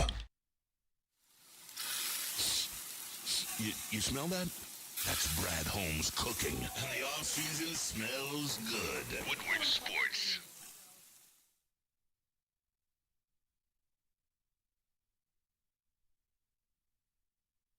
It's game on at Art and Jake's. Wings, burgers, pizza, and ice-cold drinks served up with attention to detail. Wall-to-wall TVs, great service, and a vibe that keeps your crew coming back. Art and Jake's, a sports bar setting with a fine dining flavor.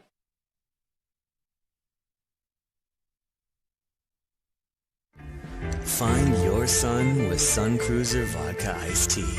Made with real iced tea and real vodka. Cold, refreshing, and made for moments like these all year long. Let the good times cruise with Sun Cruiser.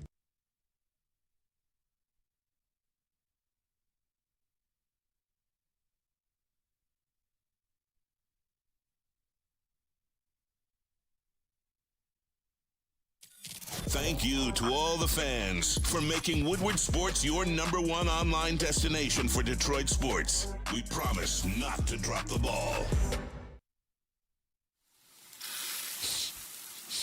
You smell that?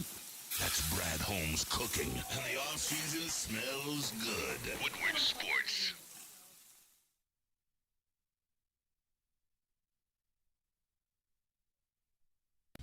Game is won in the trenches, and our big fellas don't mess around. The Woodward Heavyweights on Woodward Sports. Get y'all's bets in. World Baseball Classic finale tonight. U.S. goes up against Venezuela. Let's go. Get those bets in. You can place any bet up to $1,000, and if you lose, you get that bet back. It does sound crazy, but all y'all got to do is scan the QR code, enter the code Woodward1000. If that $1,000 bet does not hit, you get that deposit back. That's right, up to $1,000 just for giving it a shot. Minimum bet $20. Download the Caesar Sportsbook app today, the official sportsbook of Woodward Sports. Use code Woodward1000. Scan the QR code on the screen. And while you're watching that World Baseball Classic tonight at 8 o'clock, make sure you've got Sam Adams Cherry Wheat by your side. It's the perfect beer to sip on while you're watching the WBC or watching the NCAA tournament. There are 2 NCAA tournament games on tonight as well, in addition to the Pistons and the Wizards. So the first round watch party, of course, March Madness kicking off on this Thursday at Art and Jake's. Braylon Edwards will be there. Art and Jake's with cherry wheat by your side. $5 shorts of Sam Adams cherry wheat made with real Michigan cherries. Drink responsibly, but it's really good stuff.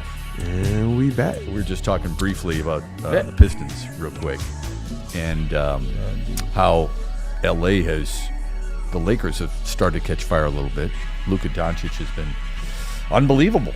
You know, I'm not a huge fan, but he's been averaging like 37 points per game during this stretch in which LA has played. And I took note this morning, actually last night, of for what this is worth, Braylon.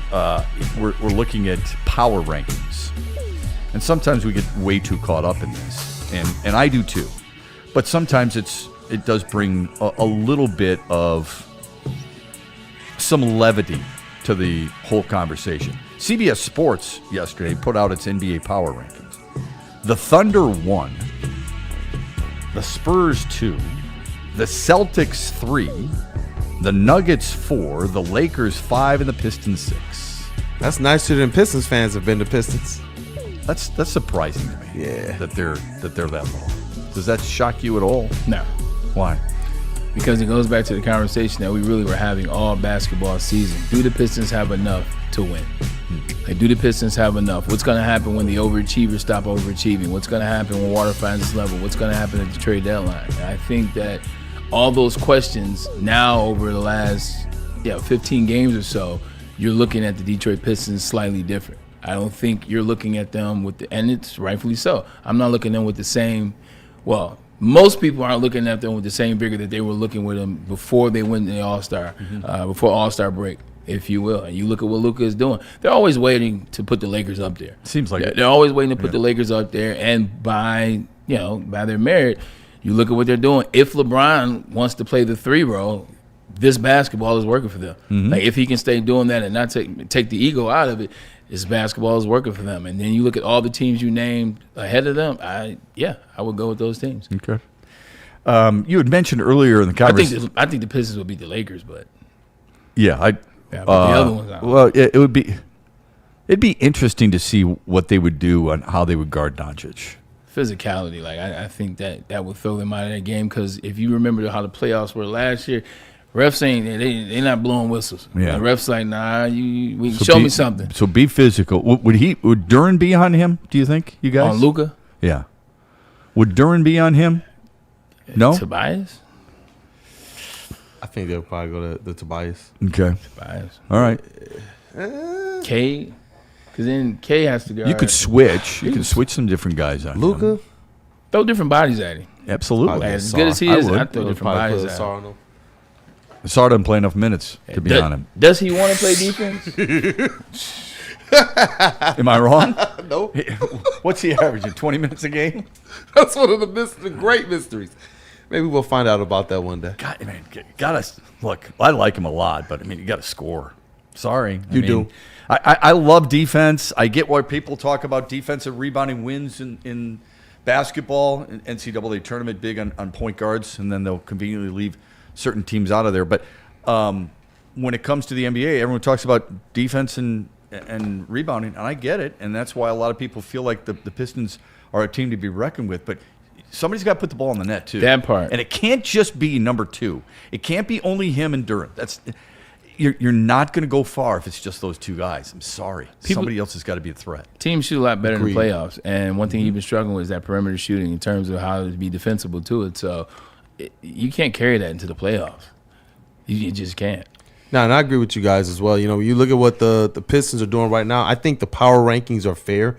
It's supposed to be reflect what that team has been. Hold on, say that recently. again, Kool-Aid. Is this the same Kool-Aid? Oh, listen, man. When it's right, it's right. Okay. You know, and it's fair. They haven't looked the best, but where I do push back on people who want to believe that this should also mean their demise, like they're not one of those teams, is hey, look, most of these teams have played pretty meh for the first third of the season. The Pistons didn't. They went through a stretch of maybe a week and a half, where they didn't look quite like themselves. They dropped some uncharacteristic games, and everyone's trying to make season-long, evaluations on the Pistons. And that's why I say I think that this is just a bad stretch where they got punched by some teams who, in that last 20% of the season, they knew all the good teams are going to start turning it on, and it's going to be a different set. So I think that they're going through that process right now, as well as learning how to play through the lulls of the season. Cade hasn't taken that load management. But I think they also look at this.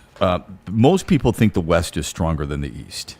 Yeah. And that Denver and San Antonio and OKC have played pretty steadily, even without some of their stars. Yeah. Boston just took OKC to the wire without Tatum and without Derek White, and they lost by 2. Well, Detroit was at home against OKC and lost rather comfortably to a team that didn't have their best players, right? I think that's part of what's weighing in on some of this stuff. All right. You had mentioned jerseys earlier. When you were, it was your St. Patrick's Day type of storytelling moment. Yeah. And when your jersey's in there, it helps, right? Matt Larnett's a friend of yours. His is. jersey is retired at USC. Yeah. His number 11. It should be. Yeah, I mean, you win a Heisman, you win a national champion. I guess. He won 2 national championships. Yeah, right. So, but he won the Heisman, and he's a guy at USC. Apparently, USC says when your jersey gets when you do that, when you win a Heisman, you get your jersey retired. Okay. Matt Leinart, do we have that sound? Matt Leinart. Here's what he had to say when USC asked him again, and he said no again. This is good. Go ahead. See, I got my number retired. There's been multiple times where people at USC have asked me if I would unretire my jersey for some 5-star prospect. And do you want to know what I told those guys straight up? I am never going to unretire my jersey for some random dude who, by the way, now could wear number 11 and transfer after a year. The only person that will ever wear my USC number 11 would be Cole, who's not there right now. He's at SMU, or 2 of my boys if they end up going to USC and playing football. That is it. First and foremost, he is absolutely correct. He is absolutely right. When you win the Heisman Trophy and the team that you go to, I mean, it's the Heisman. Michigan doesn't do that, but yeah, I didn't say it. When you don't do things like that, when you say, hey, look, you want it, it's retired, the jersey stays retired. Yeah. It stays retired. I wish they would have asked me. I would stay my number retired, but Brady Hoke came to me and asked, hey, actually, Rich Rod tried to give number 1 to a DB when he first got there, and everybody kind of told him about the scholarship endowment and this, that, and the third. He and I had a conversation. To Rich Rod's credit, he never let anybody wear number 1. Brady Hoke was the first one that did. This is what number 1 was after I left, and this is why I agree with him. Devin Funches switched for the 3rd time when he got my 62 catches, 700 yards, 4 touchdowns. And then Kakor Crawford, 21 catches, 285, 2 touchdowns, transfer. Then go on to Andrell Anthony, 19 catches, 328, 3 touchdowns, transfer. Oh, by the way, 328 and 3 touchdowns, half of that was against Michigan State, and all the touchdowns were against Michigan State one game. Amari Walker, Yeah, he didn't do anything. And then Roman Wilson, 789, 12 touchdowns. So realistically, everybody left. Everybody that you're giving number one to, it's not even that they left, Bray. They had no business. Yeah, they had no business wearing the number. They weren't good. Wow. It was McCauley last year. I was sold on it that Darius McCauley. Jury's out. We'll see what it was, but like when you wear 1, like when you wear 11, you gotta be like that. Like you gotta be like that. Stop getting so hung up on what 11. And I understand that numbers are valuable. Numbers aren't your identity. Like, numbers are not your identity. If the number is there, then sure, continue your identity. But if the number isn't available to you, are you no longer that same 5-star? Are you no longer that same player? Are you not the guy that they recruited? Are you not the guy that they went to Modern Day or whatever one of those schools is, looked at you, saw your skills, saw your talent, Long Beach Poly? Like, are you not that same guy? Mm-hmm. That number does not make you. If it's not available, move to another number. I asked for 3 and 1 when I first got to school. They told me no on 3 because Marlon Jackson was wearing 3. And 2, they told me, you're going to 80. All right, bet. 80 is my number. Here's what it is. Jerry Rice wore 80 is good enough for me. First team all Big Ten my sophomore year. Now I get 1. So realistically, man, people like wanting numbers and unretired, like shame on you for asking me to unretire a number. Like, I'm gonna unretire a number as someone that won 2 national championships and a Heisman Trophy for one of the most storied universities ever for somebody because, they may have talent. Mm-hmm. Because somebody went to one of their games and said, you know what, this guy's a 5-star. Or somebody saw a stream online and knew somebody that said that player was good. Right. Or somebody valued this player at, he's going to be a wide receiver when he comes in. I'm going to value him at $2 million. Based on what? So I agree with Matt Leinart. Now, funny story about Matt. We're at the Playboy All-American. We had just lost to them in the Rose Bowl, that previous Rose Bowl, lost to them. Michigan, we beat them 28-14, we lost to them. So, preseason All-American, it is the Playboy All-American. It's the one. Like, it's the one my dad used to talk about. He showed me pictures of OJ and Tony Dorsett and all the guys. I was like, man, I'm going to do that one day. Did it. Go there. Leinart's there. It was him, his punter. Was Lindell there? Lindell was there. Lindell White was there. Mark Clayton was there. Marlon Jackson was there. Derek Johnson from Texas. Cedric Benson was there. Rest in peace. Yeah. Everybody that went top 12 was there. Wow, that's Antrell awesome. Rowe, Cadillac Williams. Yeah, so all of us are there. Cadillac Williams from Auburn, right? 100%. Yeah. 100%. He was there. So we get there, and it's the night before we're doing all our photo shoot in the morning and all the other stuff.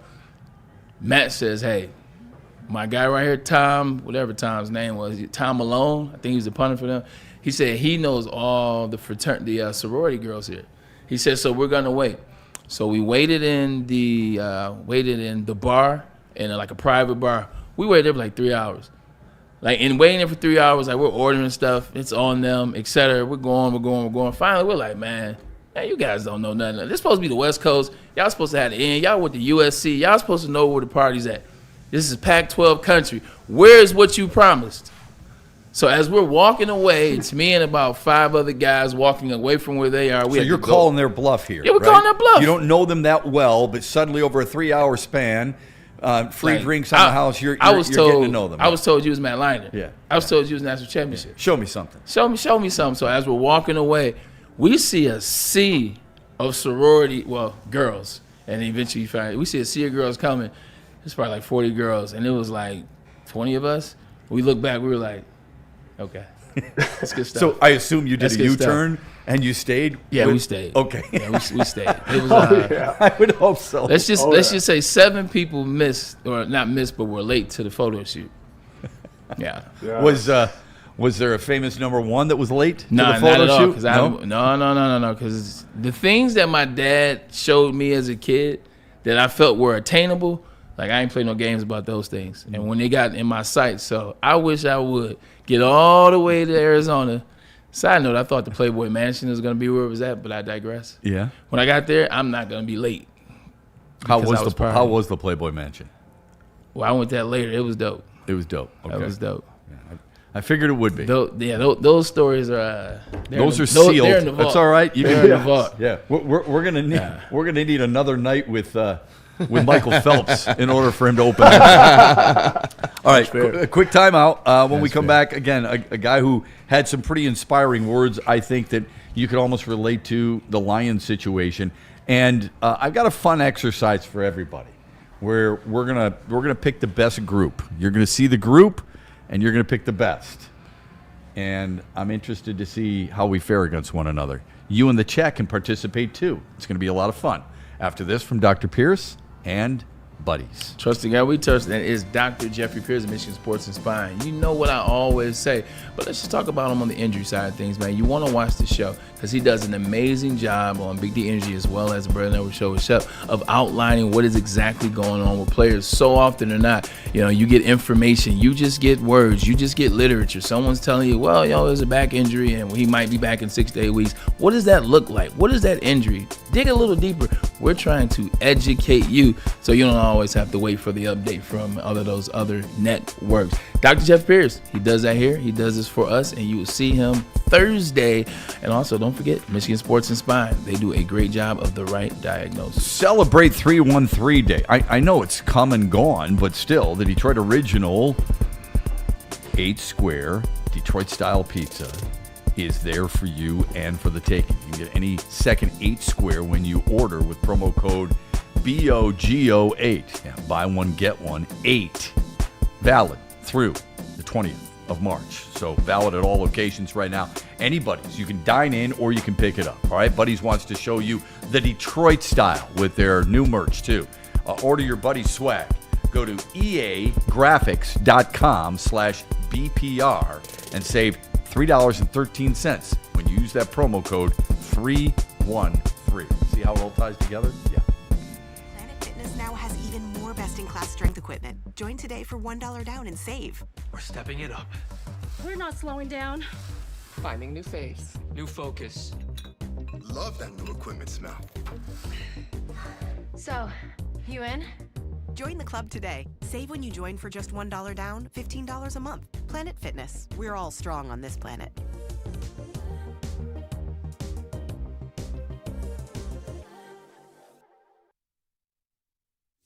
Big injuries, big news. Twice a week, Dr. Jeff Pierce from Michigan Sports and Spine joins Woodward Sports Network for the Injury Insider Report. Big D Energy Tuesdays at noon. Braylon Edwards and Shep Thursdays at 3:30. Get expert analysis and in-depth breakdowns on the latest sports injuries from the man trusted by top athletes in the community, like D-Mac.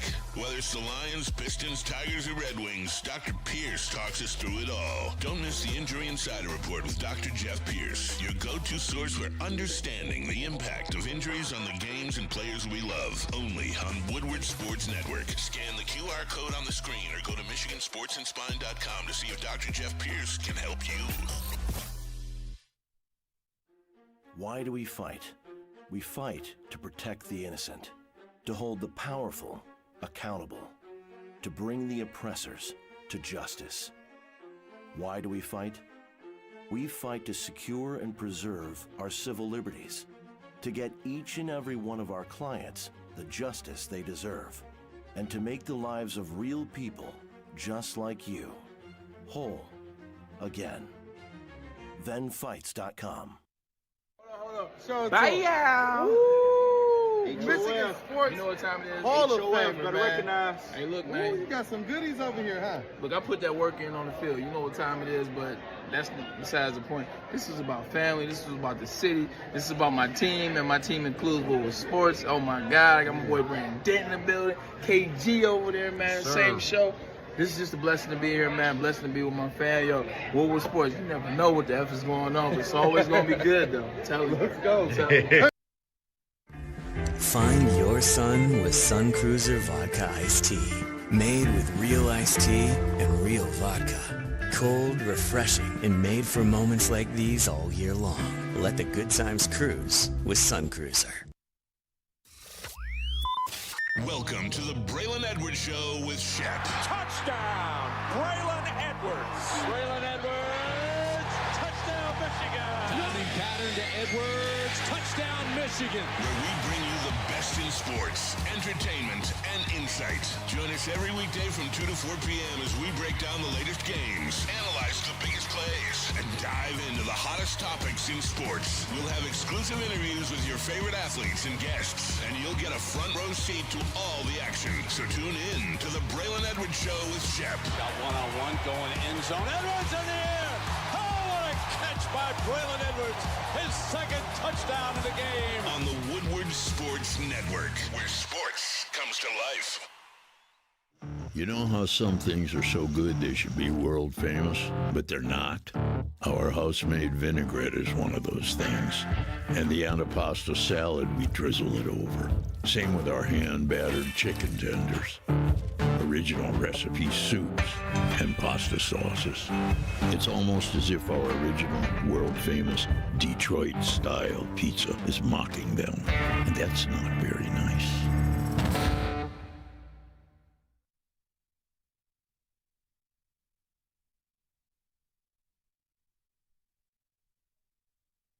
Come to any Lady Jane's Haircuts for Men and claim your throne for a king's treatment from one of our talented stylists. Open 7 days a week, walk in anytime. Just get to a Lady Jane's today and receive a precision haircut, scalp massage, hot lather neck shave, and a hot towel treatment. A haircut should not be a chore.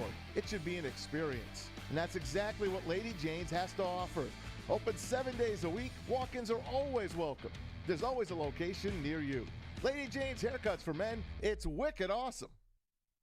Like a frostbite straight from the divine. Cold rush on my skin feels so fine. Muscle freeze, the ache. No side effects, no mistake. Chill sub-zero. Icy and true. Feel the chill. It's all for you. It's not magic, just science play. Chill sub-zero.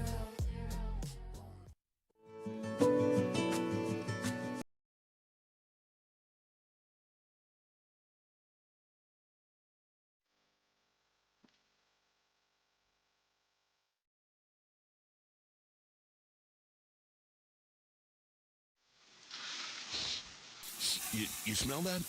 That's Brad Holmes cooking. And the off-season smells good. Woodward Sports.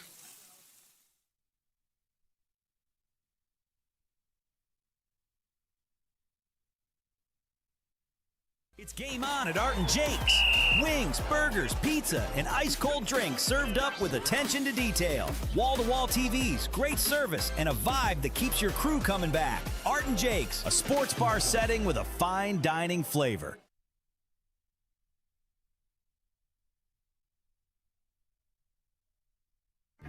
Find your sun with Sun Cruiser Vodka Iced Tea. Made with real iced tea and real vodka. Cold, refreshing, and made for moments like these all year long. Let the good times cruise with Sun Cruiser. Looking for dinner plans at Sizzles, man? You know the place to come is Black Rock Bar and Grill. Daily specials and happy hour. Call now for booking a priority seat. And it's priority because Black Rock is a spot that's like that. Now, today is Tuesday, so time to tell you about those Tasty Tuesday specials. $13.99, you get a half a pound of ribs, coconut, shrimp, and fries. $13.99. It's all about that price point. It's all about paying for quality experience, quality food, and in that service, but the food is excellent as well. Or Thursdays, you can get on that sizzling Thursday, 6-ounce sirloin, shrimp scampi of your choice, soup and salad, and a side for $19.99. And don't forget, it is home of the steak on a stone, so you can cook it to the perfection of your liking and of your choosing. You don't even have to get the chefs involved. Black Rock Bar and Grill, I'm telling you, ladies and gentlemen, it is a top rock experience. I want that right now. It's fire. I want that on this desk. Absolutely. I like things like that. I also like free bets. I like guaranteed winners. I like honesty. I like simple stuff. I like uncomplicated stuff. That's Lady Jane's Haircuts for Men, quite honestly. You walk in, it's uncomplicated. You walk in to a clean facility, you sit down in a clean chair, you get taken care of with your haircut and everything you need to know to make yourself looking really handsome and clean. Then you're out the door. Time preserved. Open 7 days a week. Lady Jane's. Walk in anytime because it is wicked awesome. And we back. NCAA begins tonight. it's those play-in games, right? Yeah. Okay. So here's what you got. I don't know if it matters, but you Filling out got a Howard bracket against right now. UMBC, University of Maryland, Baltimore County. Hold on, and if you don't know who that UMNBC is, they once did something special. They beat Purdue, I believe, not too long ago. They beat Virginia when Virginia was that one. was it. Virginia, my bad. The first 16 over a 1 in men's championship play, because of course the first time it happened was in women's championship. I did not know that, but yeah, first time it ever happened. You're right. They beat Virginia. I thought Purdue. Purdue was a 1 seed, and they did lose, but they didn't lose to UMBC, who's also got a very good lacrosse program. The winner of that gets Michigan. Maryland, Baltimore County. Maryland County. Yeah. Yep. They play the winner of that gets Michigan. The other game pits Texas and NC State. Texas got a really good big guy. Pair of 11 seeds. The winner gets BYU.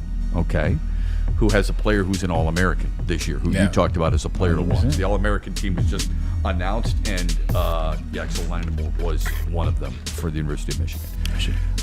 We know that Houston is a 2 seed, Iowa State's a 2 seed, UConn's a 2 seed. There's some really good teams out there. I would say there's probably 10 that could win the national championship, 9 or 10. That's crazy. That's not that many, is it? No. Well, it's more than it used to be. Yeah. I mean, I think Iowa State's a legitimate shot, don't you? No. Do you think you don't? No. Iowa State could beat Michigan. I believe you. Yeah. You don't think they can beat Arizona, though, if Arizona comes out of the West? You know why I say no is because until it consistently happens, I'm not going to say that the smaller schools, even though Iowa State's not a small school, the smaller schools, the smaller markets, like they're not teams winning national championships. Even in this climate right now, if you look back at the last 5 national championships, the schools you'll see a Florida, you'll see a UConn in there. You still see the big brands. Kansas was in there. They won 4 years ago. So it's still the big brands. So to Iowa State, I say no until it happens. Would you like Indiana winning the national championship. Fair enough. Would you say Houston would be involved in that? Yes. Even though they don't have that brand behind them? True, but I've seen Houston enough in this space for a time where I would give them, yes. Like they've been elite in the tournament or floating between 1 and 4 for the past 7, 8 years or so. A lot of it has to do with Kelvin Sampson. Yes. All right. He didn't inherit a winning program at Houston. They had gone to 1 NCAA tournament in the previous 21 years. Now he's got 8 straight years of 25 wins or more. And I would say on a pretty regular basis, at least they're in the discussion of a national championship contender. May not be the favorite, but a contender. I heard this from him on building a culture, and it made me think of what we've talked about before about the Lions. Listen to this. I want your thoughts on it. Go ahead. Come from the coaching staffs that are the best demanders. Come from the coaching staffs that are the best demanders. There's certain non-negotiables. You know, we're not going to sit down and talk about this, son. This is the way it's done, and we expect this effort. And those eventually will be called standards. So standards, accountability, and then we've raised our expectations. Now everybody else's expectations, that's on you. But here's our expectations, and our expectation is probably a little bit higher than most people's. We don't talk about them, but those are the things. We practiced this morning at 6 o'clock. You know, probably our best practice last 6 or 7 days. But that's because our standards are raising. Our kids are holding each other accountable now, and that's when you know you've got a great program. So the formula, according to Kelvin Sampson, and it's been proven to be very fortuitous for him: standards, accountability, raise expectations. Okay. Haven't we noticed that a little bit with some of the teams in this market recently, do you think? I believe so. I believe the standards are changed. I believe with the standards changing, with the execution is changing, and with the resetting of goals, you get better. You get more consistent. You become a better version of yourselves. I think you've seen that with the Tigers. I think you've seen that with the Pistons over the past 2 seasons. I think you saw with the Lions for a while. I think they're in a purgatory period trying to figure it out. But I believe the standard is the standard. Listening to him at that, it's kind of motivational. Yeah, it's good, isn't it? When you listen to it, it reminds you of the conversation that Kobe had. Rest in peace. When Kobe was at, look, I sign these contracts for the season. So I write it out. I make the contract. I sign it. and that's it. I fold it back. I put it in there. There's no renegotiating. There's no trying to find ways to get out of it. There's no way where it's like, well, you know what? I know I said this, but I can take this day off.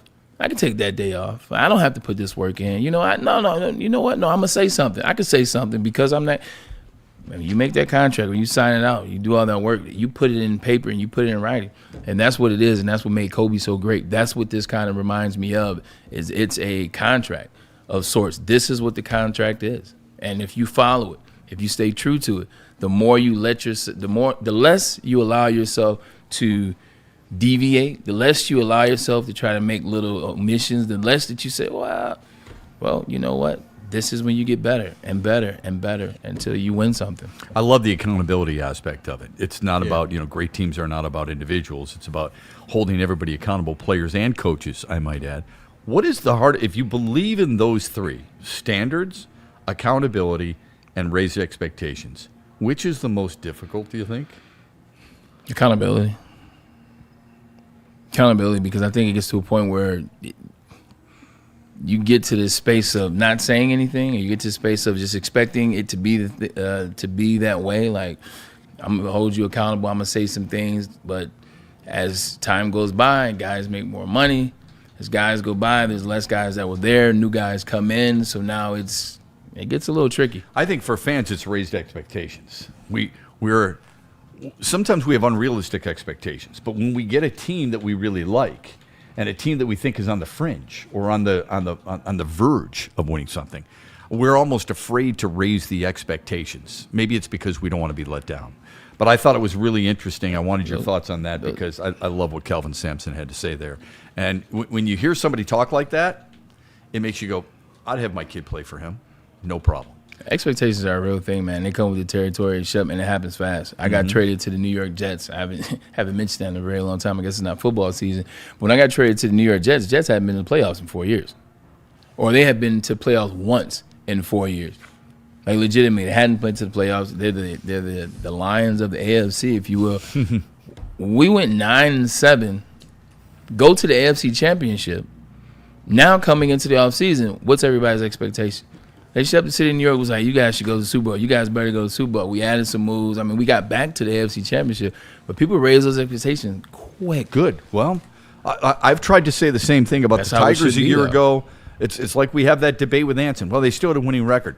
That doesn't matter. Okay? We want a championship. I think we're afraid to do that with the Pistons to a certain extent this year. We're afraid to say they're an NBA final. I expect them to reach the NBA finals.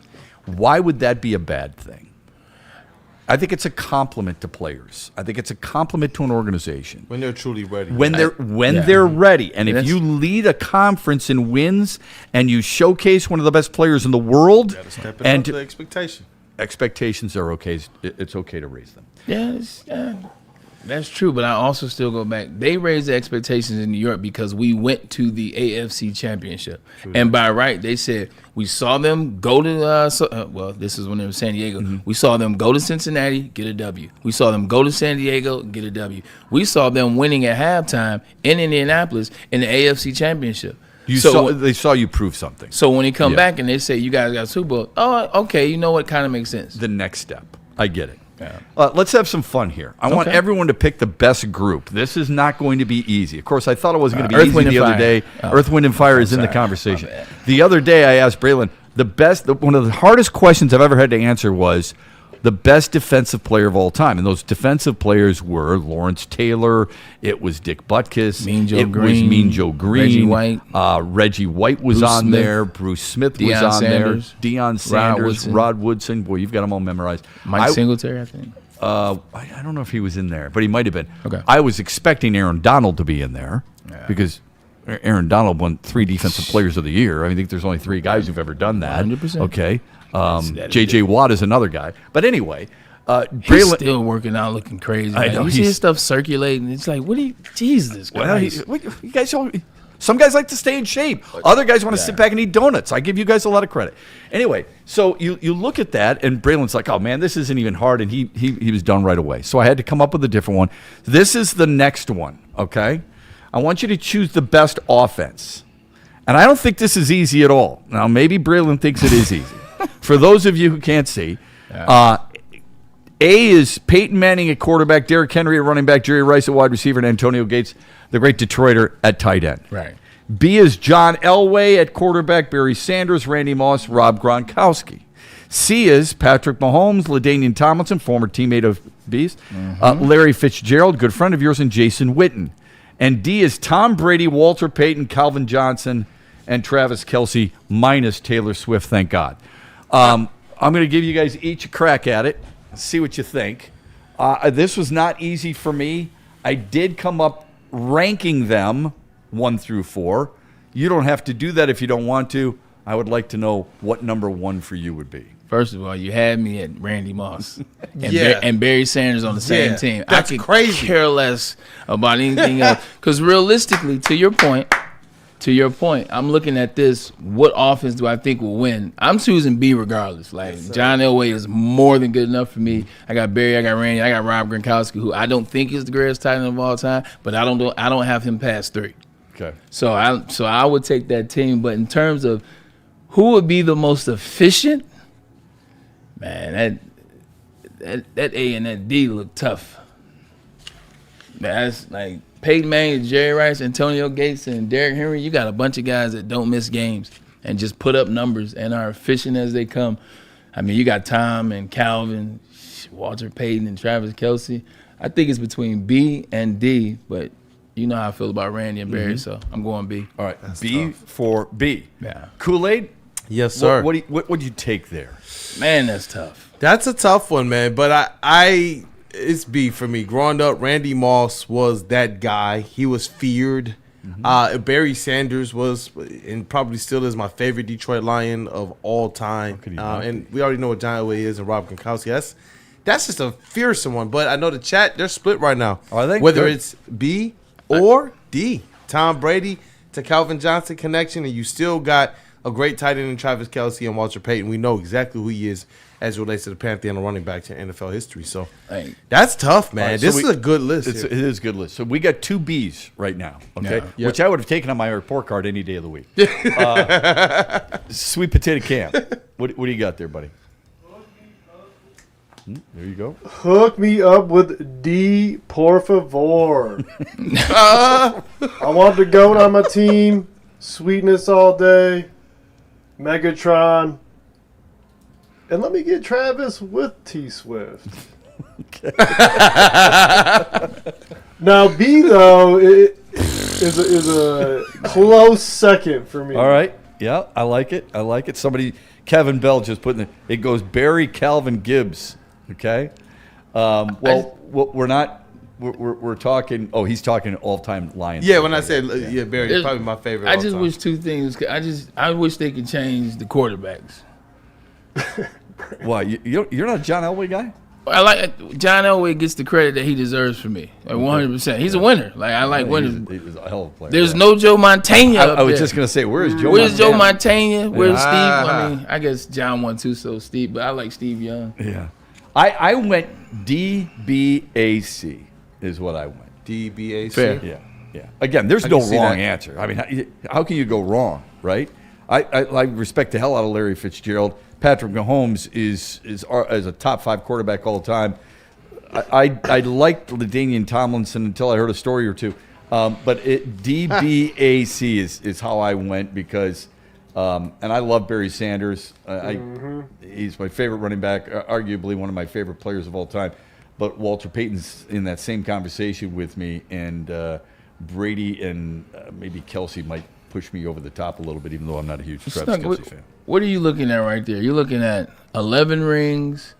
You're looking at 2, 4. You're looking at 6 rings. You're looking at 4, 2, 6 rings, and you're looking at 3, and nobody has any. 3, right? Nobody else has any. Yeah. That's a good way to look at it. I didn't quite look at it that way. He starts off with 7.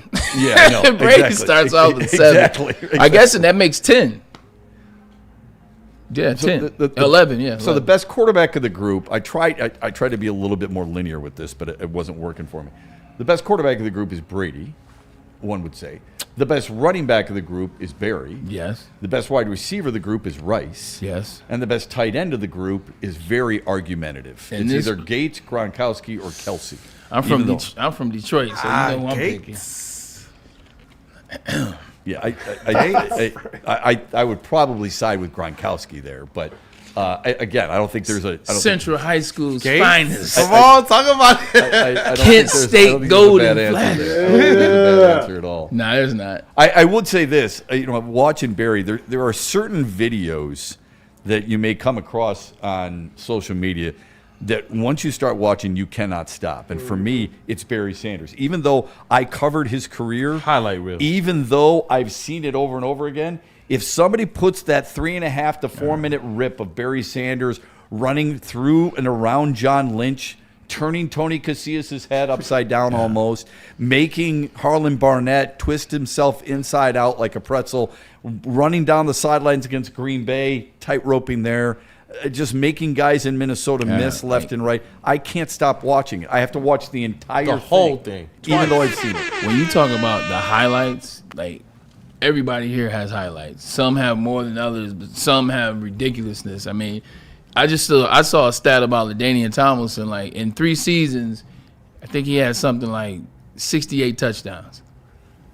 Like, 3 seasons. Yeah, that's great. Yeah, I say it again. In 3 seasons, which was at 2003 to 05, running back, 68 touchdowns. So, I mean, they got some crazy stuff. If you want to learn how to play a position in its entirety, I'm talking about from running routes to how you catch the ball, to how you audible, to how you read defenses, to how you do things on the backside, to how you do every aspect of one position, you look no further than Jerry Rice. Yeah.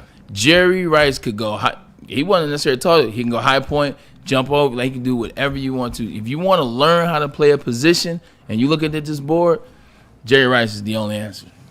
Yeah, you could make the argument, again, this is always a really good discussion. You can make the argument he's the greatest player of all time. I think he is. That's my opinion.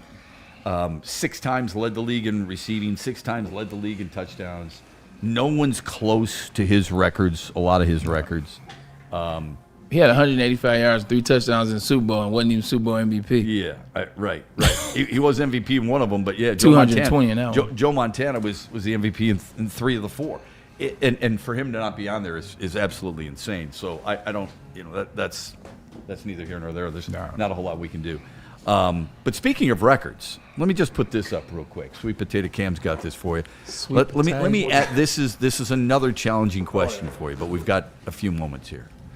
I want you to tell me what you think is the most unbreakable NFL record here. Let me take a look. Okay? Take a look. Jerry Rice's career receiving yards. Mm-hmm. Emmitt Smith's career rushing yards. Tom Brady's 7 Super Bowl titles. 29 points in a quarter by one player. Don Hudson, back in the day. Most sacks in a game. Derek Thomas had 7. Otto Graham was in 10 championship game appearances. Tampa's longest losing streak, Paul Krause's interceptions, Eric Dickerson, yards in a season, longest field goal. There you go. You were talking about LaDainian Tomlinson, 31 touchdowns in a season. Or George Blanda played until he was 48 years old. It's unfair to ask you the one that will never be broken because those are 12 that are pretty tough. But I got a way to do it. All right. I got a way to do it. You want to rank them?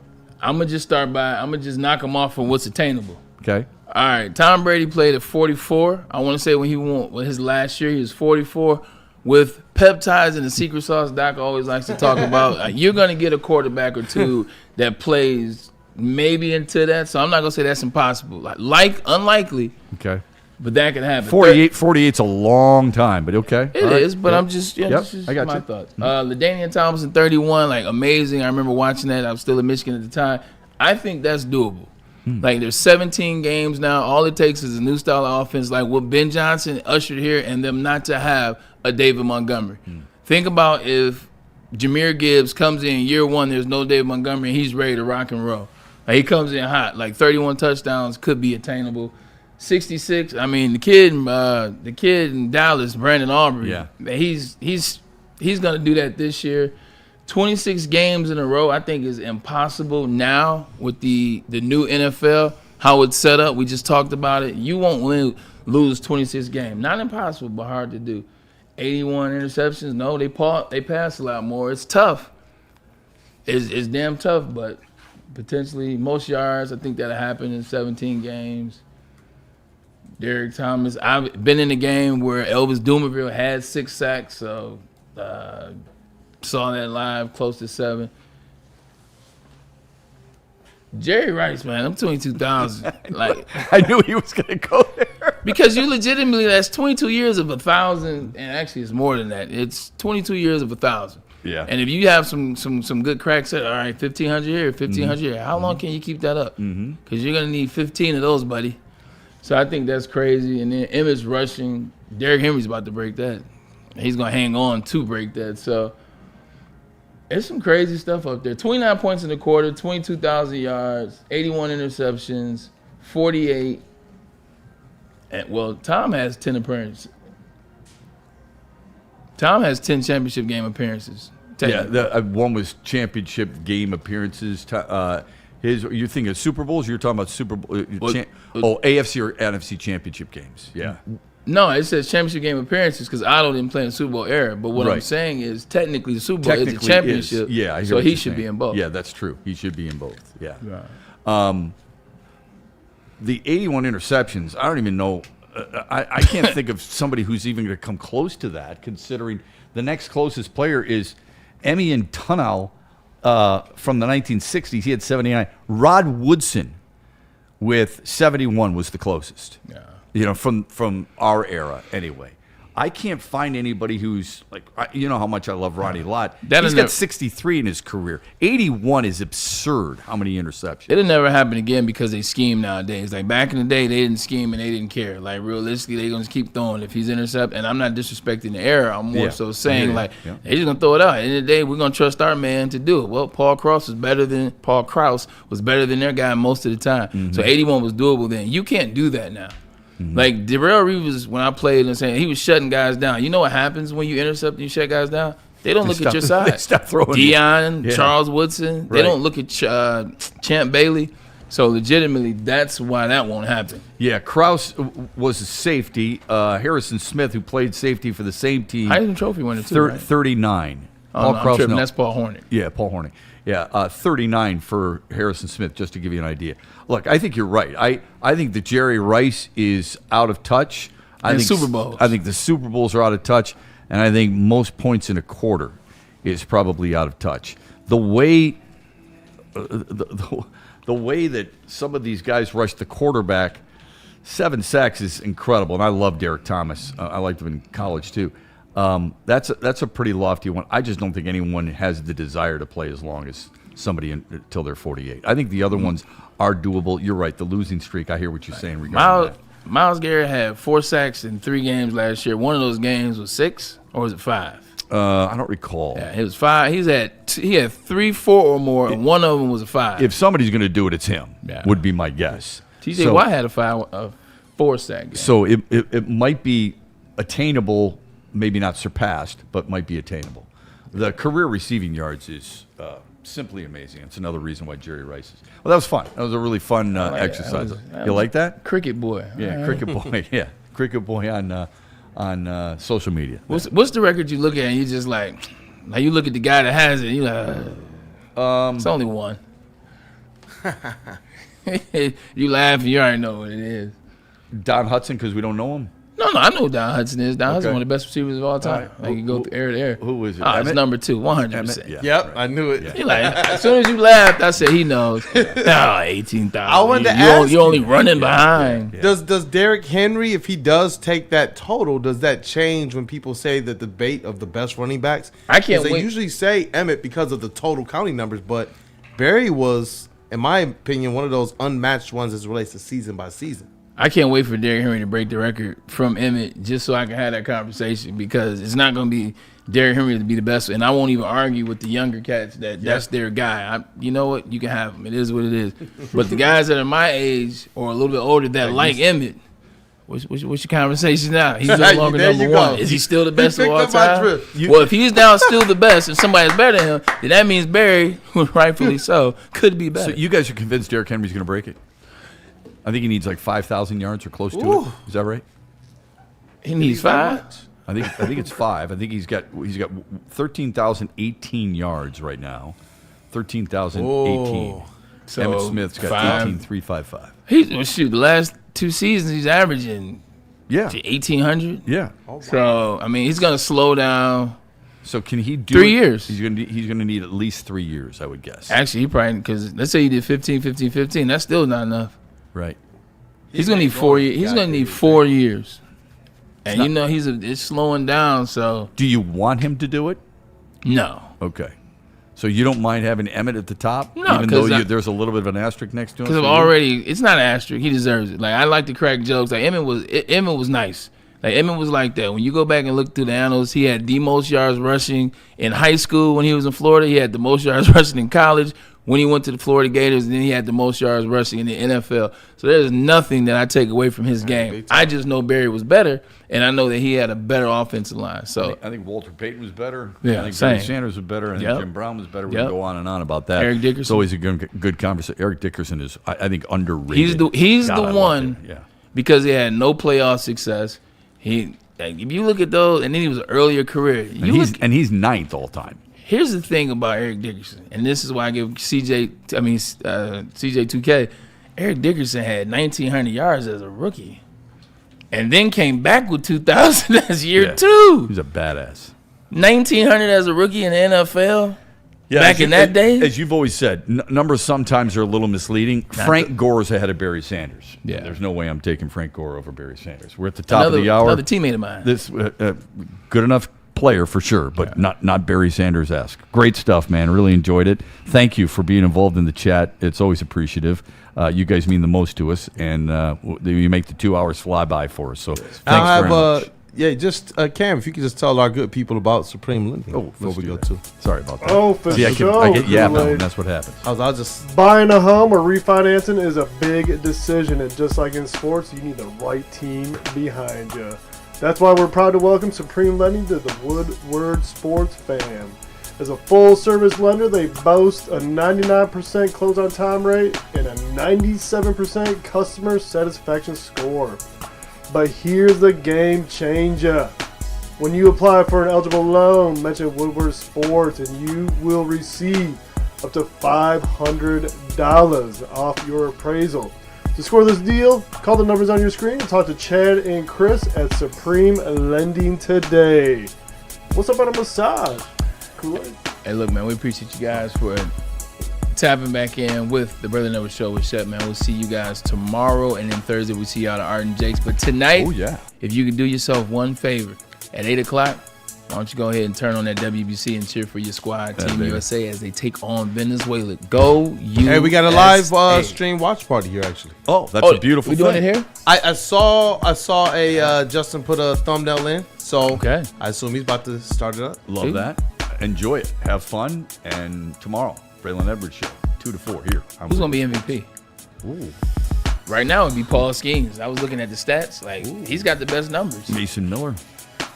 You got Roman Anthony. He's got 2 home runs in crucial moments. Gunnar Henderson had,